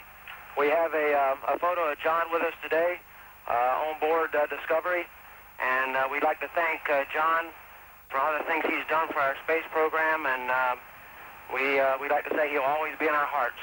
And with that, we are ready for your questions. All right, we thank you very much for that on behalf of the Holloman family. Let me ask you both, gentlemen, you had, by all accounts, much earned 7.5 hours off today. What did you do with your time? Well, actually, to be honest, I was on the flight deck doing a lot of orbiter routine type daily operations, such as dumping water and doing maneuvers and those kind of things. So that was pretty nominal for me. I'll let John talk about his day off. Well, we did have a little bit of time off today, and we did some things like making balls of water that can float out in front of you, and you can inject them with bubbles and all sorts of things like that. They're very, very unusual. That was sort of a time-off experiment time, but we also have been doing some other things, too. I just finished about a half-hour run on a cognition experiment that's right behind Kurt over here. It's a computer that measures your reaction times here compared to tests we ran on the ground and we'll run after the flight. Things like that. We have also been monitoring some of the other things that you can't just let go for an indefinite period of time. So it's not a 100% day off. It's a little more relaxed day up here, and we're enjoying it very much. John, I'd gather, despite the fact you're wearing that helmet last night for the first time, with all those electrodes, 10 or more, feeding information about your sleep habits back to Earth, you got a 6.5-hour sleep. Is that about normal for you? I got a little more than that last night, Walter. Got about 7 hours, I think, last night, and felt very good this morning. In fact, it's easier to sleep with all that on up here than it is on the ground. When you have all that head net with all of its things, and you have some 21 different leads, I believe, coming off the body, different parameters that are being measured, it makes it a box around your middle to record all this on, and a body core temperature monitoring box, which I have on now that I'm wearing here, as a matter of fact. These things are easier up here because there's no pressure points up here. You just move away from the pressure points. So I had a good night's sleep last night, felt fine. I was really sleeping very, very soundly this morning when the wake-up music came in. After that, you were supposed to have played with the computer, some video games or something of the kind to test your alertness this morning after the night's sleep. How did that go? Well, I just finished that a little while ago. That was to come later in the day. It wasn't right after the sleep, but I just finished that, and I thought it went very well. I was surprised that there wasn't more drop-off in my performance on the ground on reaction times and memory checks they do on your short-term memory and things like that that are an ability to keep some trackball alignments in proper shape. I thought they went pretty well, but we'll see when we get back on the ground or when the records are sent down how it compares with the pre-flight tests. John, we've been getting some questions for you over CNN Interactive on the internet. Let me ask you one right here now from Jeff Wilson of Ottawa, Canada. He asked, do you think the average person will get a trip sometime in my generation? I'm 32 years old. Yes, I wouldn't be surprised what you would, Chip. If you're listening right now, I think you may well get a chance to ride sometime. I think there'll come a time in the not too distant future where people may be able to go up. I think it'll be a little while yet because, you know, these are very expensive missions, and the major reason we have these things is to do basic research up here, not just to provide spots to ride, but and those things that come out of, well, on this one flight we have some 83 different research experiments here, many of them right out on the very cutting edge of science. And so I think it'll be a little while yet before people can just go up for a ride or we take average citizens. But as far as the ability of the average person to come up here, I think the average person in good health could come up and make a ride safely, but it requires some training now, and that's something that would have to be considered also. I'm surprised, John, that your scientists haven't asked you this question. It comes from Rudy Tufik of Honeydew, South Africa. Does a person that suffers from snoring stop snoring in space with a no-gravity environment? Well, my experience up here is a little more limited than Kurt. He's had more potential snorers up here than I have. I'll let him answer that. All right, thank you, John. Well, I haven't seen any individual snoring on my previous 4 flights or on this flight either. So I'm not sure with the fluid shift in your body that doesn't have a lot to do with the snoring phenomenon actually making it go away. But I think that's part of the research John is doing and Shiaki's doing on the sleep experiment to see if there is any snoring in space. Discovery, this is Houston, ACR. All right, gentlemen, thank you so much for being with us. We appreciate your time. We know your time is precious on board the Space Shuttle Discovery. It's nice to chat with them. It's really wonderful to be able to do that, isn't it? It's remarkable, isn't it? Yeah. Commander Kurt Brown and John Glenn, and at the outset of the interview, showing us a picture of our departed colleague, John Holloman. It's remarkable we're able to do this, but it's something like the development of the telegraph to South Carolina. The governor of South Carolina have anything to say to the governor of North Carolina. And anyway, we wanted to remind our viewers that all of our coverage of this launch is dedicated to the memory of John Holloman, who was our space correspondent until he was tragically killed in an accident. Walter, good to see you, and good to see them doing so well up in space, I think. It's time for us to return to our program, regularly scheduled programs. For our CNN International viewers, World Business Today is next. CNN's Miles O'Brien joins us live from the Johnson Space Center in Houston, Texas. Miles. Fanula, for NASA, this has been a nearly flawless mission from a public relations standpoint and from perhaps a scientific standpoint as well. Today, a little bit of icing on the cake for NASA. If you may recall, last November they had some difficulties with the Spartan satellite. It was knocked into an out-of-control orbit and had to be retrieved by some spacewalking astronauts. Well, just about 20 minutes ago, it was successfully grabbed by the 50-foot robotic arm, which is on the Space Shuttle Discovery. Mission specialist number 1, Steve Robinson, was at the controls of that arm when they successfully grabbed the Spartan satellite after spending about 48 hours floating free of the shuttle about 40 miles away, staring into the sun, getting pictures of the sun's corona. It was brought into the shuttle's cargo bay somewhere over South America, 343 miles above the surface of the Earth. Let's listen to the call from Eileen Hawley of Mission Control. The PDRS officer here in the flight control room confirmed. Got a good grapple of Spartan. Copy that. Great job, Steve. And Steve Robinson from onboard Discovery confirming that they have a good grapple of the Spartan spacecraft, concluding its 2 days of solar observations. The Payload Data Retrieval Systems Officer, or PDRS officer here in Mission Control, responsible for monitoring systems on the shuttle's robot arm, confirms capture at 2:48 p.m. Central Time today, as Discovery was at an altitude of 343 miles, just skirting along the northeastern edge of South America. Scientists already know they have some good pictures because Spartan this time around was outfitted with an antenna to send telemetry down to Earth to send them some pictures. They've already received 1,200 images like these, which show the sun's corona and the so-called solar wind, which affects telecommunications here on Earth. Of course, there's a lot more data on board the Spartan itself. It will be put back, locked back into the payload bay, and brought back home with Discovery. Meanwhile, inside Discovery, John Glenn, Pedro Duque, and Chiaki Mukai were all busy attending to several experiments inside the Space Hab laboratory. Fanula? Miles, a quick question. John Glenn has been the subject of a lot of publicity and a lot of criticism for that publicity. Has he had any opinion on this? Yes, he was asked yesterday in several network interviews what he thinks about the fact that every time there is a news conference in space, before, after, and during his ride, why the question seems so focused on John Glenn to the exclusion of the other crew members. He says, I'm working with some wonderful people who deserve some more attention. Nevertheless, none of them are of the stature as far as public consciousness of John Glenn, and I suppose we could all understand the media and the public, for that matter, for being focused on him.